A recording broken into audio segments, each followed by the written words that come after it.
బైబిల్లోంచి ఒక భాగాన్ని మనం చదువుదాం.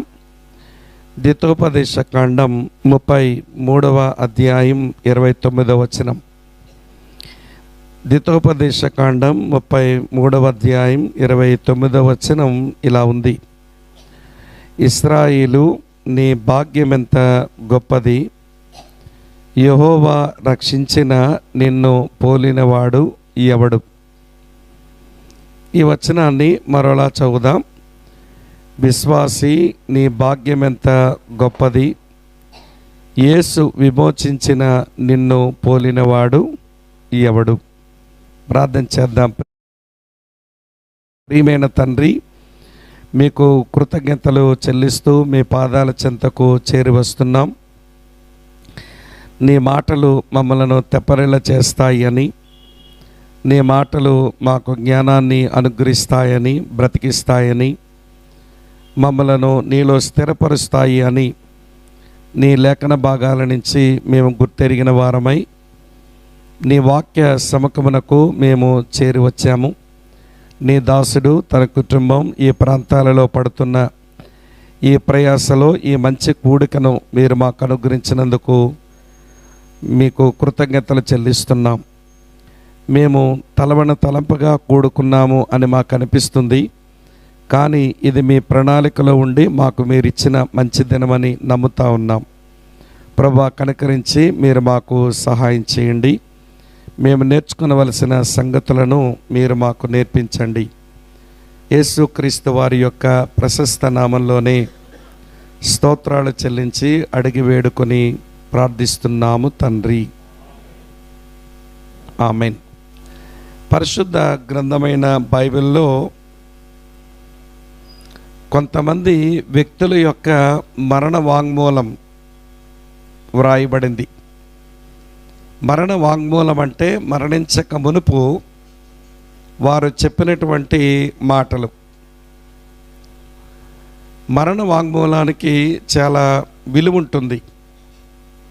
ముఖ్యంగా న్యాయస్థానాలలో ఎవరైనా మరణించక మునుపు చెప్పే మాటలకు చాలా వెయిట్ ఇస్తారు జడ్జిమెంట్లో. పరిశుద్ధ గ్రంథమైన బైబిల్లో చాలా మరణ వాంగ్మూలాలు ఉన్నాయి, అనగా మరణించక మునుపు పలికేటువంటి మాటలు. ఈరోజు మనం చదివినటువంటి ఈ మాట మోషే మరణించక మునుపు చెప్పినటువంటి మాట. ఇశ్రాయేలీలందరినీ ఒక చోట పోగు చేసి ఆయనకు తెలుస్తుంది తన యొక్క జీవనయానం భూమి మీద ముగించబడుతుంది అని.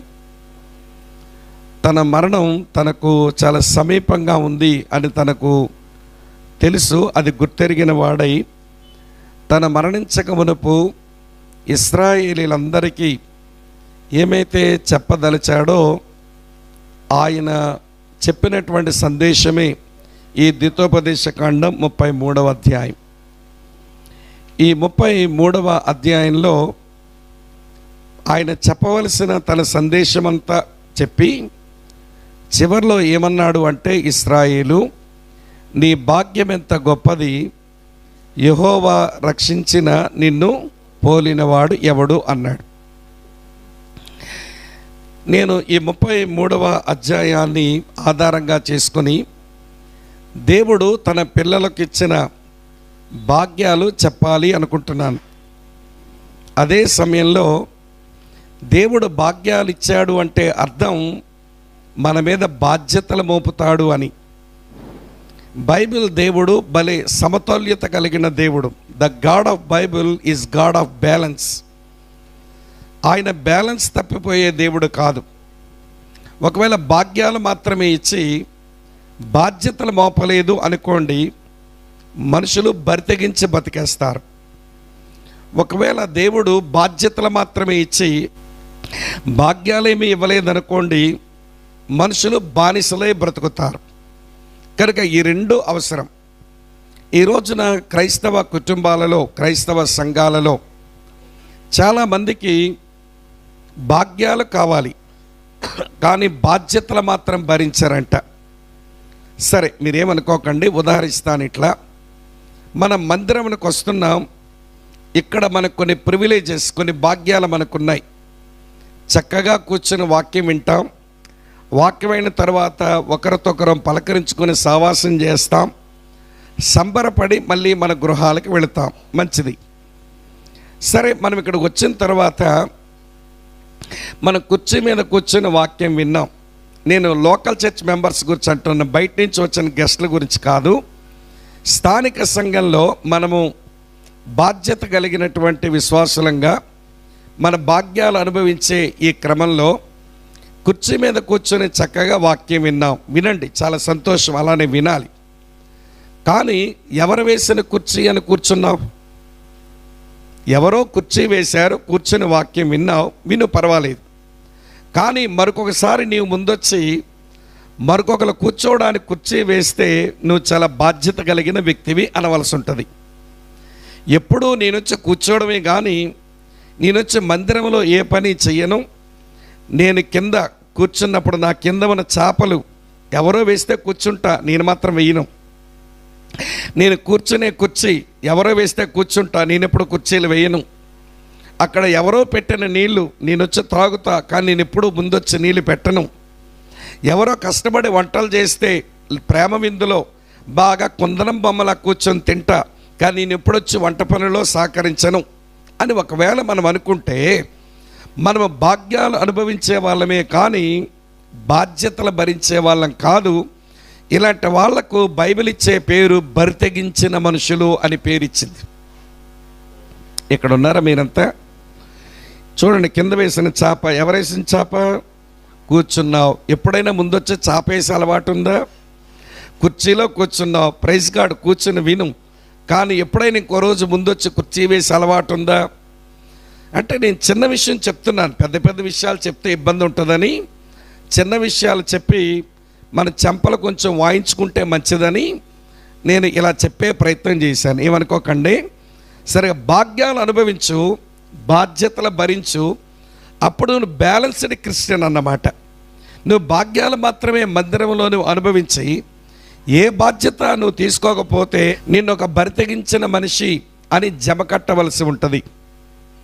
ఇప్పుడు మోషే ఇశ్రాయేలు ప్రజలందరినీ తన మరణించక మునుపు వరుసగా పిలిచి వారి భాగ్యాలు చెప్పాడు. దాని వెనుక వారి బాధ్యతలు కూడా ఉంటాయి. కానీ నేను వరుసగా ఆ ఇశ్రాయేలు గోత్రాలను మీ ముందు పెడతాను. వాళ్ళలో మనల్ని మనం చూసుకునేందుకు మనం ప్రయత్నం చేద్దాం. ఈ మాటలు నిజానికి ఇశ్రాయేలు గోత్రాలకు చెందినవి, కానీ అవి మనకు కూడా వర్తిస్తాయి. అవి ఎట్లనో నేను మీకు వివరిస్తాను. సరే, జనమంతా ఇట్లనే పోగయ్యారు. మోషే నిల్చొని తన మరణ వాంగ్మూలం, మరణించక మునుపు వారి కొరకు చెప్పాల్సిన మాటలు చెప్పేందుకు తాను నిలవబడ్డాడు. నిలవబడి ఇట్లా పిలిచి ఒక్కొక్కరి గురించి ఇట్లా చెప్తున్నాడు. బాబు, ఒక్కసారి రూబేనీలు ముందు రండి, మీతో మాట్లాడాలి. సరే, రూబేనీలు వచ్చారు, వారితో మాట్లాడుతున్నాడు. ఏం మాట్లాడాడో చూద్దాం రండి. ద్వితోపదేశకాండం 33వ అధ్యాయం 6వ వచనం ఏమి రాస్తుంది అంటే, రూబేను బ్రతికి చావకయుండునుగాక, అతని వారు లెక్కింపలేనంత మంది అగుదురు అన్నాడు. బాబు, రూబేనీలారా, మీరు ఎవరో తెలుసా? మీరు జీవించే జనం, మీరు బ్రతికి చావకయుందురుగాక, మీరు లివింగ్ పీపుల్. దేవుడు మిమ్మల్ని బ్రతికించినాడు. నిజానికి ఈ రూబేను గురించి యాకోబు మాట్లాడినప్పుడు, యాకోబు దీవెనలు పలికినప్పుడు రూబేనేలు గురించి మంచి మాటలేం చెప్పలా. రూబేను, నువ్వు నీళ్ళవలే చెంచుడు అవుతావు, నీవు నీ తండ్రి మంచం ఎక్కిన వాడివి అని కొంచెం కఠోరమైన మాటలే పలికాడు రూబేను గురించి. కానీ ఇక్కడ మోషే మాట్లాడినప్పుడు ఈ 40 సంవత్సరాల ఈ అరణ్య యాత్రలో రూబేనీలో ఏమి పరివర్తన వచ్చిందో ఏమో, కానీ వారి గురించి అంటాడు, బాబు రూబేనీలారా, మీరు జీవించే జనము, మీరు బ్రతికి చావకయుందురుగాక, మీరు లెక్కింపలేనంత మంది అగుదురుగాక అన్నాడు. జీవించే జనం వాళ్ళు. సరే, వాళ్ళ సంగతి అట్టి పెట్టండి, మన సంగతికి వద్దాం. మనం ఎవరు? మనము కూడా జీవించే జనమే. మన లివింగ్ పీపుల్, మన డెడ్ పీపుల్ కాదు. ఇది ముందు గమనించాల్సిన విషయం. మనం జీవించే జనం ఎట్లయితేమి అంటే, అంతకుముందు మనము చచ్చి ఉంటేమి కదా. ఎఫెసీ పత్రిక 2వ అధ్యాయం 1వ వచనం ప్రకారం, అపరాధముల చేతను పాపముల చేతను ఏమైతేమి? చచ్చిన వారమై ఉంటేమి. ఇది ఒక రకమైన చావు. ఏది? అపరాధాలు పాపాల చేత మనకు వచ్చిన చావు. ఆమోస్ ఇట్లా అన్నాడు. ఆమోసు గ్రంథం 5వ అధ్యాయం 4వ వచనంలో, మీరు యెహోవాను ఆశ్రయించండి, ఆయన ఆశ్రయించినందున మీరు బ్రతుకుదురు అన్నాడు. కొంతమంది ఆధ్యాత్మికంగా వాళ్ళు పునర్జన్మ పొందిన అనుభవంలోకి వచ్చారు, కానీ దురదృష్టకరం ఏంటనంటే, వారు ప్రభు దగ్గరకు వచ్చిన తర్వాత వారి జీవితంలో సంభవించే ప్రతి పరిస్థితికి కూడా వారు దేవునిలో ఆనందించడం కొంతమందికి చేత కాదు, ఆశ్రయించడం చేత కాదు. మీరు యెహోవాను ఆశ్రయించండి, అప్పుడు మీరు బ్రతుకుతారు. దేవుని పిల్లలు ఎప్పుడూ దేవుని ఆశ్రయిస్తూ బ్రతకాలి. మళ్ళీ మనకే తెలుసు ఒక వచనం, నరులను నమ్మడం కంటే, చూసారు అంత బాగా చెప్తున్నారు, రాజులను నమ్మడం కంటే యెహోవాను ఆశ్రయించడం మీకు తెలుసు. కానీ మనము దేవుణ్ణి ఆశ్రయించవలసిన మనం చాలాసార్లు దేవుణ్ణి ఆశ్రయించక ఎవరినో ఆశ్రయిస్తూ ఎవరి మీదనో ఆధారపడుతూ బ్రతికేస్తుంటాం. అందుకనేమో ఇర్మియా చెప్పాడు, యెహోవాను విడిచి వేరొకని హత్తుకొని నరుణ్ణి ఆశ్రయించినటువంటి వాడు శాపగ్రస్తుడు అన్నాడు ఇర్మియా. వింటున్నారా మీరంతా? దావీదేమన్నాడో తెలుసా? యెహోవాను విడిచి వేరొకరి హత్తుకున్న వానికి శ్రమలు విస్తరించును అన్నాడు. అవునా? 16వ కీర్తన 3వ చరణం ఉంటుంది అది. నేను మీకు చెప్పగోరే విషయం ఏంటనంటే, అపరాధాల చేత పాపాల చేత చచ్చిన చావు ఒకటి మనకుంది. రెండో సంగతి, దేవునిని ఆశ్రయించక చచ్చిన పరిస్థితులుంటే ఆ చావు ఒకటి మనకుంది. ఈ రెండు చాలవన్నట్టు మరో చావు ఒకటి తగలడింది మన మీదకి, అది కూడా చూపిస్తాను. 85వ కీర్తన 6వ చరణంలో ఇలా ఉంటుంది: దేవా, నీ ప్రజలు నీ యందు సంతోషించినట్లు మరలా మమ్మల్ని బ్రతికించవా? మేము నీలో ఆనందించక మేము చచ్చి ఉంటిమి, నీలో ఆనందించక మేము చచ్చిపోయాం. ఈరోజు క్రైస్తవుల గురించి ఇలా చెప్పాల్సి వస్తుంది. విచారకరమైన మాట. దేవునిలో ఆనందించరు కానీ దేవుడు ఇచ్చిన వాటిలో ఆనందిస్తారు. దాతలో ఆనందించరు కానీ దానములో ఆనందిస్తారు. వరప్రదాతలు ఆనందించరు కానీ వరములో ఆనందిస్తారు. ఒక ఇద్దరు దేవుని సేవకులు గుంటూరులోకి ఇంటికి పోయారంట, పరామర్శకు, ప్రార్థన చేయడానికి, దర్శించడానికి వెళితే ఆ ఇంటి అమ్మగారంట, అన్నా చూడండి అన్నా, డిజిటల్ మార్బుల్ వేసామన్నా అని మొత్తానికి గొచ్చు చూపించింది, గోడలు చూపించింది. తర్వాత జరిగినటువంటి వుడ్ వర్క్ అంతా చూపించిందట. చాలా బాగా కట్టారు సిస్టర్, చాలా బాగా కట్టుకున్నారమ్మా అంటే ఇక వర్ణించడం. ఆ కర్ర ఎక్కడి నుంచి తెచ్చారో, ఈ బండలు ఎక్కడి నుంచి తెచ్చారో, గోడలు ఎవడ కట్టాడో మొత్తం అంతా వర్ణించి చివరికంట వాష్రూమ్ కూడా చూడండి అన్నా. అమ్మ వాష్రూమ్ ఎందుకమ్మంటే టబ్బు పెట్టించామన్నా, టబ్బుని మేము విదేశాల నుంచి బుక్ చేసి తెప్పించానన్నా, అది చూడకపోతే ఎట్లా, రండి వాష్రూమ్కి మీ ఇద్దరు. అప్పుడు ఆ ఇద్దరు అనుకున్నారట, ఈమె ఇల్లు కట్టుకోవడానికి ఆర్థిక స్తోమతనిచ్చి సామర్థ్యం ఇచ్చిన దేవుల్లో ఆనందిస్తుందా లేకపోతే ఇంటిలో ఆనందిస్తుందా? మీరు ఎక్కడ ఉన్నారా? అర్థమవుతుందని చెప్పే మాట. ఈ రోజున క్రైస్తవులు అట్లయిదాం. మనం ఎట్లయ్యామంటే అన్నీ ఇచ్చే దేవునిలో ఆనందించడం మాని దేవుడు ఇచ్చిన వాటిలో ఆనందించుకొని కూర్చోవడం వలన మనం చచ్చి ఉంటిమి. అది గుర్తెరిగారు ఆ రోజున కీర్తనాకారుడు. 85వ కీర్తనలో ఎన్ని చావులు వచ్చాయి ఇప్పుడు మనకి? శుభం కొర్ర పెళ్లి కొడుకు అంటే పందిట్లో బోడి పిల్ల అన్నాడట వెనకటికి ఎవడో. మేమేదో ప్రత్యేకమైన మీటింగు, వాక్యం విందాం మేము వస్తే మీకు ఎన్ని చావులు వచ్చాయి అంటాడేంటి?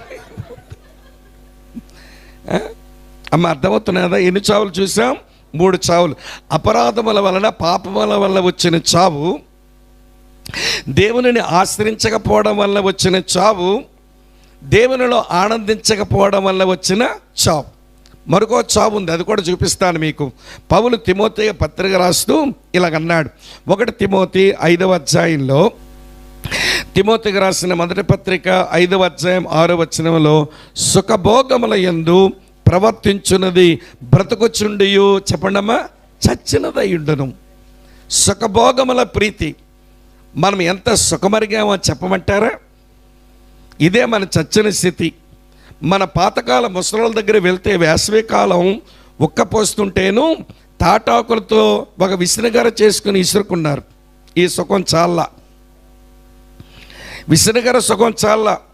అప్పుడు కర్రతో ఫ్యాన్ చేసుకున్నారట. నేను కర్ర ఫ్యాన్ చూశాను. మా విజయనగరంలో శాన్ఫర్డ్ బంగ్లాలో శాన్ఫర్డ్ దొరగారు పడుకుంటే పైన కర్ర ఫ్యాన్ తిరిగేదంట. దానికి వాడు తాడు కట్ట అవతల కూర్చుని వాడు లాగుతూ ఉంటే ఆ ఫ్యాన్ తిరుగుతుంటే దొరగారు పడుకునేవారట. చూశాను కర్ర ఫ్యాన్ నేను. తాటాకులు ఇవ్వండి విసనకర్ర సుఖం చాలలేదు, తర్వాత కర్ర ఫ్యాన్ వచ్చింది. కర్ర ఫ్యాన్ సుఖం కూడా చాలలేదు, ఎలక్ట్రికల్ ఫ్యాన్ కనిపెట్టాం. ఈ సుఖము చాలలేదు, డొక్కేసి కొనుక్కున్నాం. వింటున్నారా లేదా? డొక్కేసి సుఖం కూడా చాలలేదు, స్ప్లిట్ వేసి కొనుక్కున్నాం. అమ్మ వింటున్నారా? స్ప్లిట్ వేసి సుఖం కూడా చాలలేదు, సెంట్రల్ వేసి పెట్టించుకుందాం అనుకుంటున్నాం. ఇవన్నీ మన సుఖం కొరకు మనం పడుతున్న పాటలు ఇలా ఉంటే దేవుడు ఏమంటున్నాడో తెలుసా? సుఖభోగముల యందు ప్రవర్తించున్నది బతికొండు కూడా చచ్చినట్టే అన్నాడు. సుఖమరిగిన జీవితం చచ్చిన జీవితం. అది ఈ రోజున ఎంత కంఫర్ట్స్ కోరుకుంటున్నామో చెప్పలేం. పాత రోజుల్లో కిలోమీటర్లు నడిచి మందిరాలకు వెళ్ళేవాళ్ళు. ఈరోజు ఇంట్లోంచి అడుగు బయటట్టగానే ఆటో ఎంత దూరం ఉంది మందిరానికి? ఒక 1/2 కిలోమీటర్ ఉంది. కానీ ఏమెక్కి రావాలి మందిరానికి? ఎంత సుఖమరిగామర్రా. అదే చచ్చిన బతుకంటేను. అర్థమవుతుంది. ఎన్ని చావులు చూపించాను. ఇది మన గతి. దేవునికి మనం స్తుతి చెల్లించాలి. ఆయన మనలను చచ్చిన స్థితిలో ఉన్న మనలను బ్రతికించి మన జీవించే జనముగా చేశాడు. మనం ఎవరమంటే జీవము కలిగిన జనం. 1 యోహాను పత్రిక 5వ అధ్యాయం 12వ వచనంలో ఉంటుంది. దేవుని కుమారుని అంగీకరించేవాడు జీవము గలవాడే, దేవుని కుమారుని అంగీకరింపనివాడు చెప్పండి జీవము లేని వాడే. యేసు దేవుని కుమారుడని అంగీకరించిన కారణం చేత మనం జీవించే జనమయ్యాం. We are living people, no doubt. ఇది మన భాగ్యం. ఆయన మన జీవించే జనముగా చేశాడు. అయితే ఈ జీవించే జనమైన మనకు బాధ్యతలున్నాయి సుమా. ఏమి బాధ్యతలుంటాయి? జీవించే జనము జీవపు క్రియలు చెయ్యాలి. చచ్చిన జనము ఏమండి వింటున్నారు? నిర్జీవ క్రియలు చేసుకుంటూ బతుకుతారు. జీవించే జనం జీవపు క్రియలు చెయ్యాలి. చచ్చే జనం చెప్పండి నిర్జీవ క్రియలు చేస్తారు. క్రైస్తవ్యానికి వచ్చిన క్యాన్సర్ రోగం ఏంటో తెలుసా? డెడ్ వర్క్స్, నిర్జీవ క్రియలు. లోపల జీవం ఉండదు కానీ బయటికి పని ఉంటుంది. ఇలా జ్ఞాపకం చేస్తాను వినండి. మనం ఏదైనా పని చేసామనుకోండి, పని లోపల ఏముండాలి? అదే జీవం అంటే ఏముండాలి? సరే, 1 తెస్సలోనిక పత్రిక 1వ అధ్యాయం 2వ వచనం చూడండి. ఏముండాలో చూపిస్తాను. తెస్సలోనిక రాసిన 1వ పత్రిక 1వ అధ్యాయం 2వ వచనం. విశ్వాసముతో కూడిన మీ పని. మనం ఏదైనా పని చేసామంటే లోపల ఏముండాలట? విశ్వాసం ఉండాలి. అప్పుడు జీవపు క్రియ అవుతుంది. లోపల విశ్వాసం లేదు కానీ బయటికి క్రియ కనబడింది అనుకోండి, అదేమవుతుంది? నిర్జీవ క్రియ అవుతుంది. జీవించే జనము నిర్జీవ క్రియలు చేయకూడదు. జీవించే జనము వాళ్ళ జీవపు క్రియని వారు చెయ్యాలి. వింటున్నారా? అర్థమవుతుందని చెప్పే సంగతి మీరంటే జ్ఞాపకం చేస్తాను. ఇలాగ నిర్జీవ క్రియలు చేసేవాళ్ళు ఉంటారా? లోపల విశ్వాసం లేకుండా పనులు చేసేవాళ్ళు అని మీరు అంటారేమో. చూపిస్తాను మీకు. ఒకసారి చూడండి ఒక్కమారు. హెబ్రీలకు రాసిన పత్రిక 11వ అధ్యాయం 29వ వచనం. హెబ్రీలకు రాసిన పత్రిక 11వ అధ్యాయం 29వ వచనం ఏముందమ్మా? విశ్వాసమును బట్టి ఏంటట? విశ్వాసమును బట్టి వారు పొడి నేల మీద నడిచినట్లు ఎర్ర సముద్రములో బడి నడిచిపోయిరి. ఐగుప్తీయులు అలాగ చెయ్యజూచి మునిగిపోయిరి. ఇశ్రాయేలీలు ఐగుప్తు నుంచి వచ్చినప్పుడు ఎర్ర సముద్రంలో వచ్చి నడిచారు. ఐగుప్తీయులు కూడా ఎర్ర సముద్రంలో వచ్చి నడిచారు. వాళ్ళేమో బయటకు వచ్చారు, వీళ్ళే మునిగి చచ్చారు. తేడా ఏంటి? అంతే.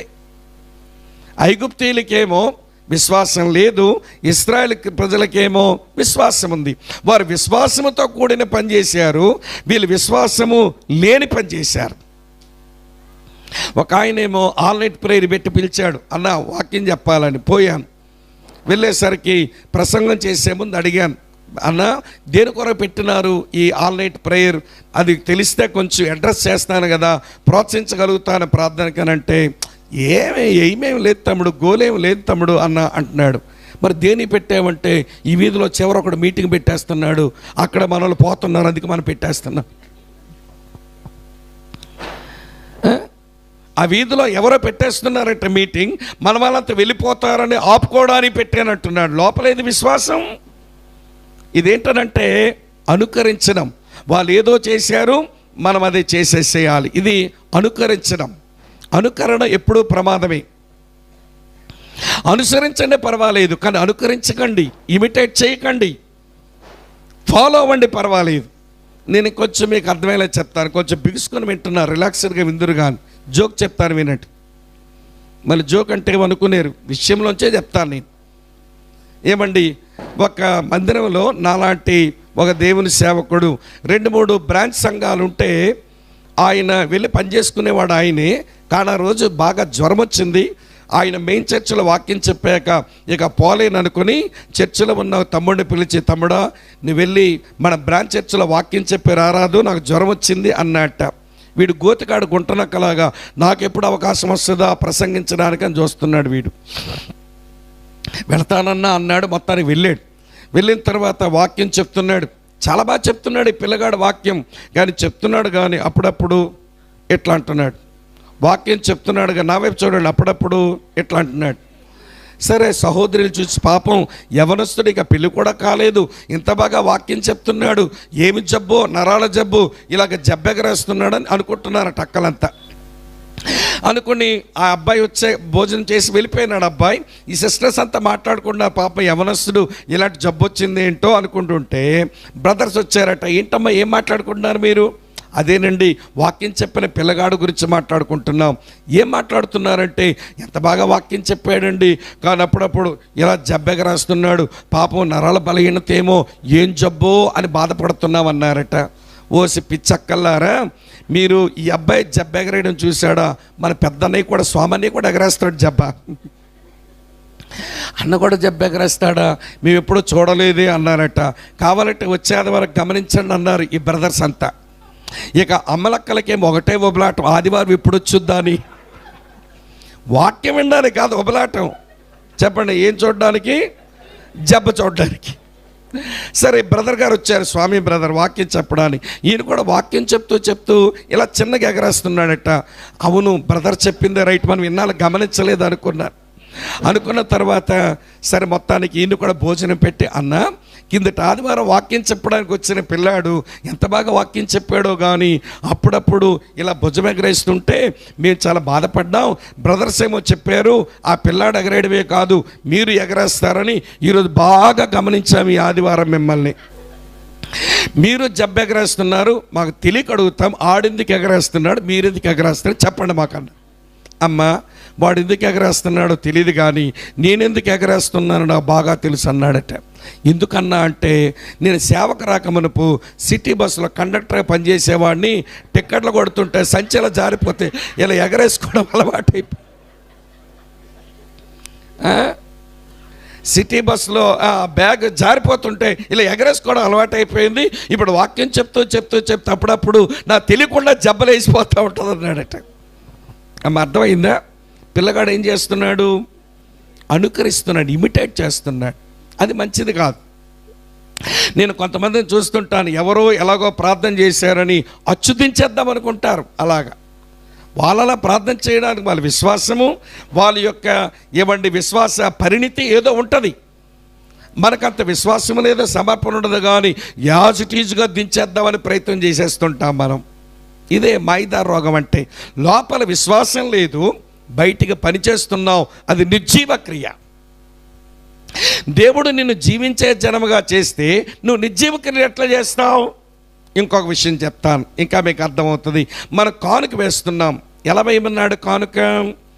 పాట కూడా ఉంటుంది, సంతోషముగా నిచ్చెడు వారిని ఎంతో దేవుడు ప్రేమించునని పాడతారు మా నాన్నలు. కానీ కానుక వేసినప్పుడు లోపల ఏమి ఉండాలి చెప్పండి అమ్మ? ఏముండాలి? సంతోషం ఉండాలి. మరి సంతోషంతో కానుకేస్తున్నాం. దశంభాగం 1000 ఉన్నప్పుడు 100 దేశాలు బాధ లేదు, కానీ ఇప్పుడు 10,000కి 1000 వేయాల్సి వస్తుంది, గుండె జారిపోతుంది. కానీ వెయ్యకపోతే వీళ్ళు ప్రసంగంలో ఏపుకు తింటారు కదా అన్నయ్య అని ఊసురోమని వేస్తారా 1000 రూపాయలు. ఒక ఆయన ఏమన్నాడో తెలుసా? నువ్వు కానుక వేసినప్పుడు నీ హృదయంలో సంతోషం లేకపోతే అది కానుక డబ్బాలో వేయటం కంటే నీ టాయిలెట్ బేసిన్లో వేసి ఫ్లష్ అవుట్ చెయ్యి. నువ్వు కానుక వేసినప్పుడు నీ లోపల సంతోషం లేకపోతే ఆ కానుకను తీసి నీ టాయిలెట్ బిన్లో వేసి నీళ్ళు కొట్టేసి లోపల పంపించాయా డబ్బులు అన్నాడు. అంటే అర్థమేంటో తెలుసా? జీవము గల దేవుని మందిరములో దేవుని కార్యాలు జరగడం కొరకు నువ్వు ఇచ్చే కానుక సమర్పణ అది జీవముతో కూడింది కావాలి. లోపల సంతోషం ఉండాలి, బయటికి కానుక వేయాలి. లోపల విశ్వాసం ఉండాలి, బయటికి పని కనబడాలి. ఎందుకంటే మనం ఎవరం? మాట్లాడినా పర్వాలేదు, మనం ఎవరం? జీవించే లివింగ్ పీపుల్. మనం జీవించే జనం.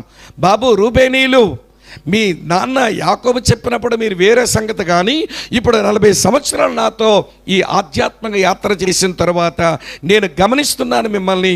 దేవుడు కూడా చెప్పమంటున్నాడు, నేను చచ్చే ముందు చెప్తున్నాను మీకు ఆ మాట, మీరు జీవించే జనం.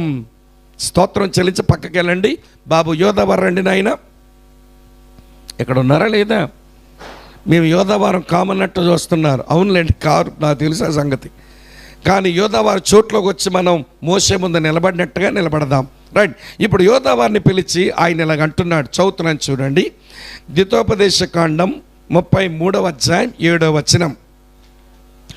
యోధా గూర్చి అతడిట్లనెను, యెహోవా యోధా మనవి విని అతని ప్రజల యొద్దకు అతన్ని చేర్చుము అన్నాడు. మిగిలిన వచనాలు ఉన్నాయి, మీరు చదువుకోండి. ఒక్కొక్క ఐడియాగా చెప్పగలుగుతాను గనక ఒక చిన్న తలంపు చెప్తాను.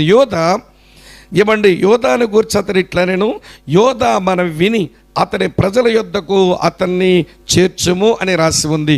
బాబా యోధావారులారా, మీరు ఎవరో తెలుసా? మీరు ప్రేయింగ్ పీపుల్, ప్రార్థించే జనమర్రా మీరు.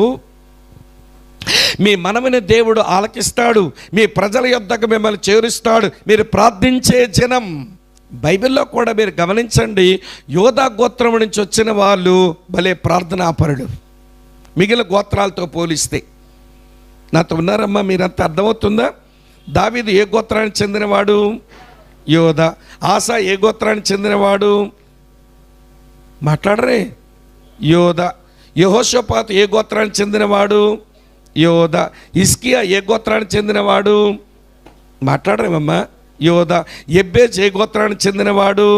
యోధా. యేసుప్రభు ఏ గోత్రానికి చెందినవాడు? యోధా గోత్రంలో ప్రతి వాళ్ళు ప్రార్థించే మనుషులే. వాళ్ళకి ప్రవచనంలా చెప్తున్నాడు, బాబు యోధావారులారా మీరు ప్రార్థించే జనం అన్నాడు. క్రీస్తునందు ప్రియమైన స్నేహితులారా వినండి, ఆ రోజు యోధావారు ప్రార్థించే జనం వినండి. ఇలా అన్నాడు మోషే, ఇశ్రాయేలు నీ భాగ్యం ఎంత గొప్పది, యెహోవా రక్షించిన నిన్ను పోలిన వాడెవడున్నాడు అన్నాడు. ఈ రోజున అదే మాట మనతో చెప్తున్నాడు, ఓ విశ్వాసి నీ భాగ్యం ఎంత గొప్పది, యేసు విమోచించిన నిన్ను పోలిన వాడెవడున్నాడు. కాబట్టి మీరెవరో తెలుసా? ప్రార్థించే జనం. రూబేనీయుల్లో మనం చూసుకుంటే మనం జీవించే జనం, యోధావారితో మనం చూసుకుంటే మనం ప్రార్థించే జనం.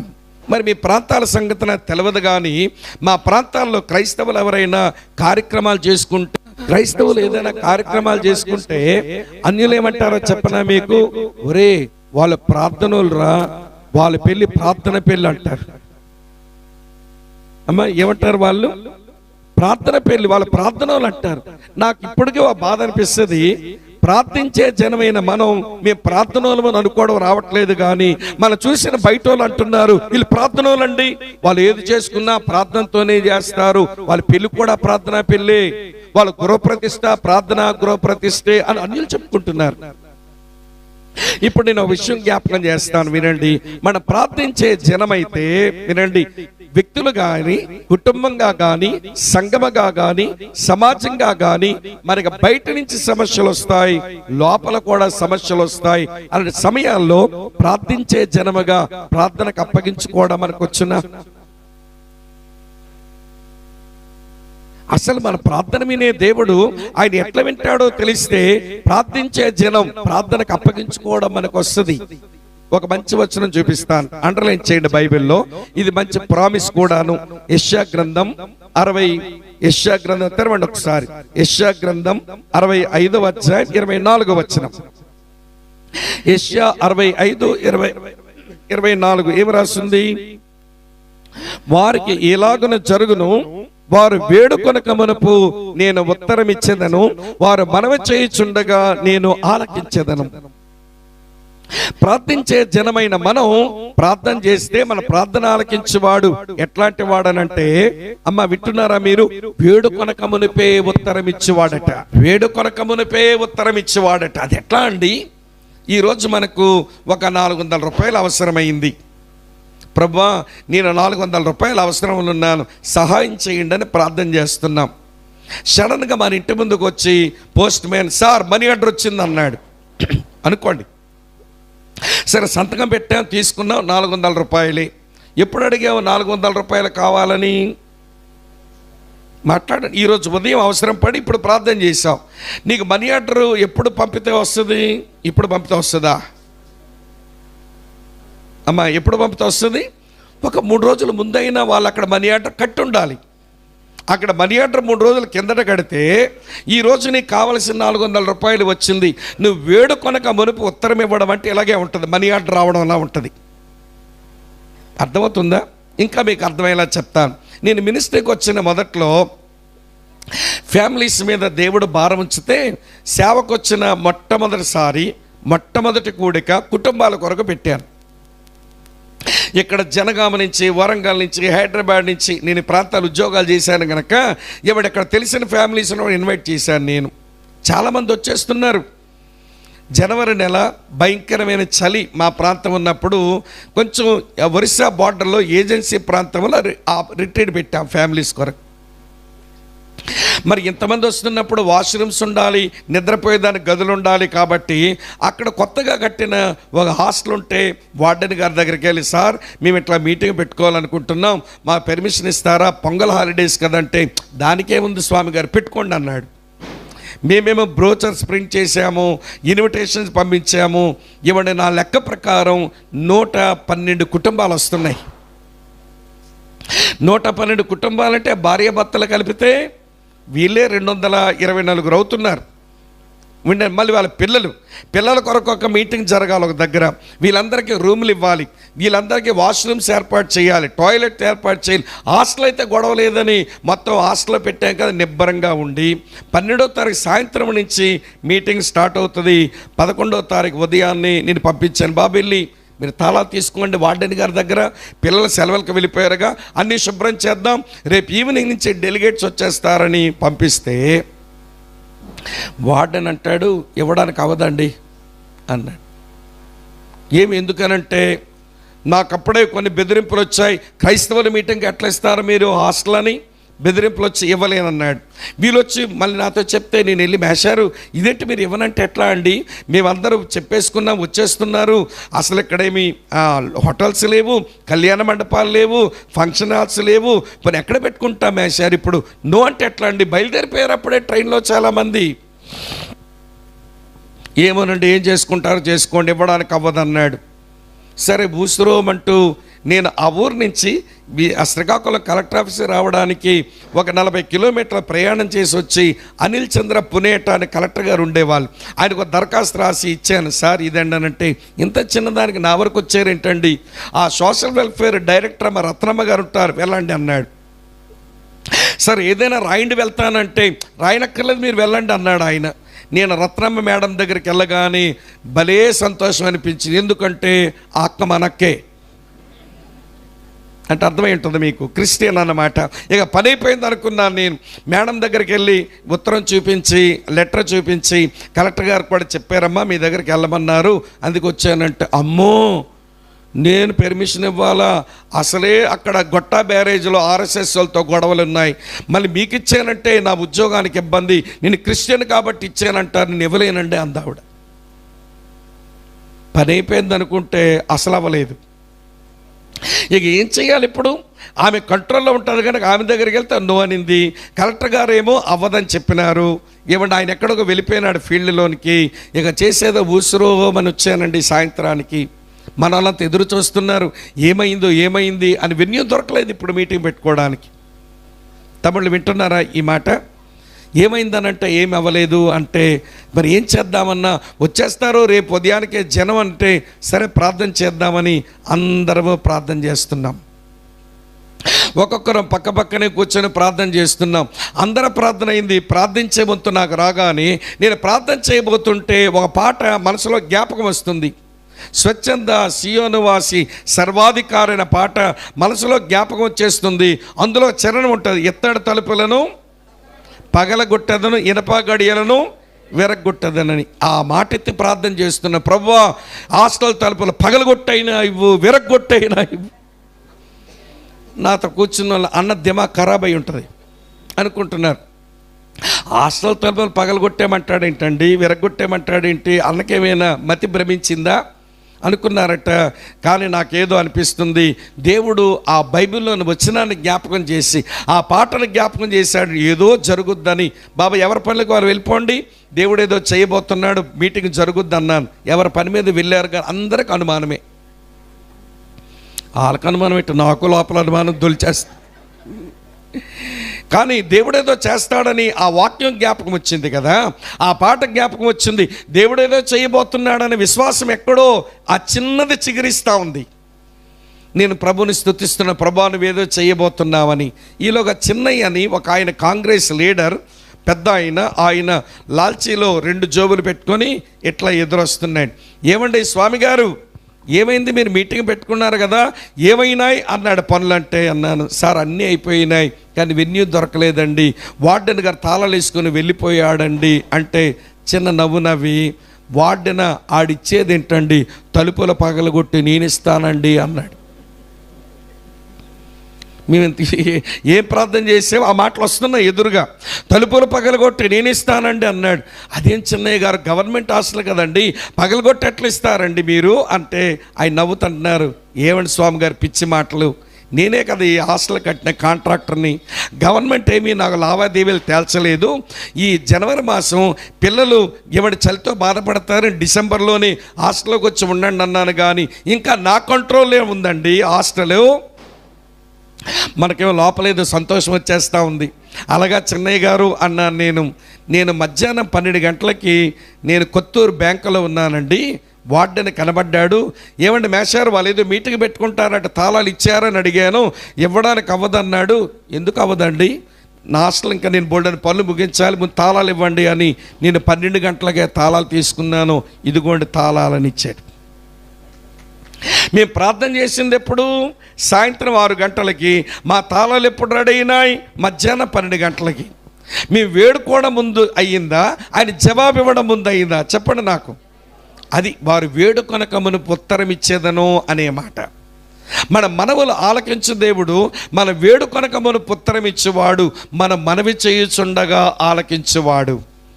పేతురు చెరసాలలో బంధించబడ్డాడు, వాళ్ళు ప్రార్థన చేస్తూనే ఉన్నారు. పేతురు వచ్చి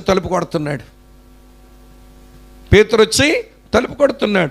వేడుకొనక మునుపు ఉత్తరం ఇచ్చేవాడు, వారు మనవి చేయుచుండగా ఆలకించేవాడు. అటువంటి దేవుణ్ణి మనం విశ్వసించాము. కానీ మనల్ని దేవుడు ప్రార్థించే జనమని పిలుస్తుంటే ప్రార్థనకు అప్పగించుకోవడం మనకు చేతనవ్వడం లేదు. ఇది మన సమస్య. బాబు యోధావారు, మీరు ప్రార్థించే జనముగా దేవుడు చేసి అలా చేయటం మీ ఆధిక్యతే, కానీ ప్రార్థనకు అప్పగించుకోవడం మీ బాధ్యత. ప్రార్థనకు అలా అప్పగించుకోవడం మీ బాధ్యత. కనుక ఈరోజు ఇక్కడ కూర్చున్న మనతో దేవుడు అంటున్నాడు, ఓ విశ్వాసి, నీ భాగ్యం ఎంత గొప్పది, యేసు విమోచించిన నిన్ను పోలిన వాడు ఎవడు, నువ్వు ప్రార్థించే జనము అన్నాడు. మరి ప్రార్థనకు అప్పగించుకోవాలిగా మనం. ఇది 2వ సంగతి. బాబు యోధావారు కొంచెం పక్కకి వెళ్ళండి, బాబు లేవీలు కొంచెం ముందుకు రండి. మనమంతా మైదానంలో ఉన్నాం, మోసే ముందు అనుకోండి మీరు. ఏమండి వాస్తవ దృశ్యంలోకి వెళ్ళి దూరండి, విషయం అర్థమవుతుంది. సరే ఇప్పుడు లేవీలు వచ్చారు. లేవీలతో ఏమంటున్నాడు ఈయన, చదువుతున్నాను చూడండి. ద్వితోపదేశకాండం 33వ అధ్యాయం మీ కొరగా చదువుతున్నాను చూడండి మిత్రులారా. 8వ వచనం, లేవీని గూర్చి ఇట్లనెను, నీ తుమ్మీము నీ ఊరీము నీ భక్తునికి కలవు అన్నాడు. ఏమిటి ఈ మాటలు?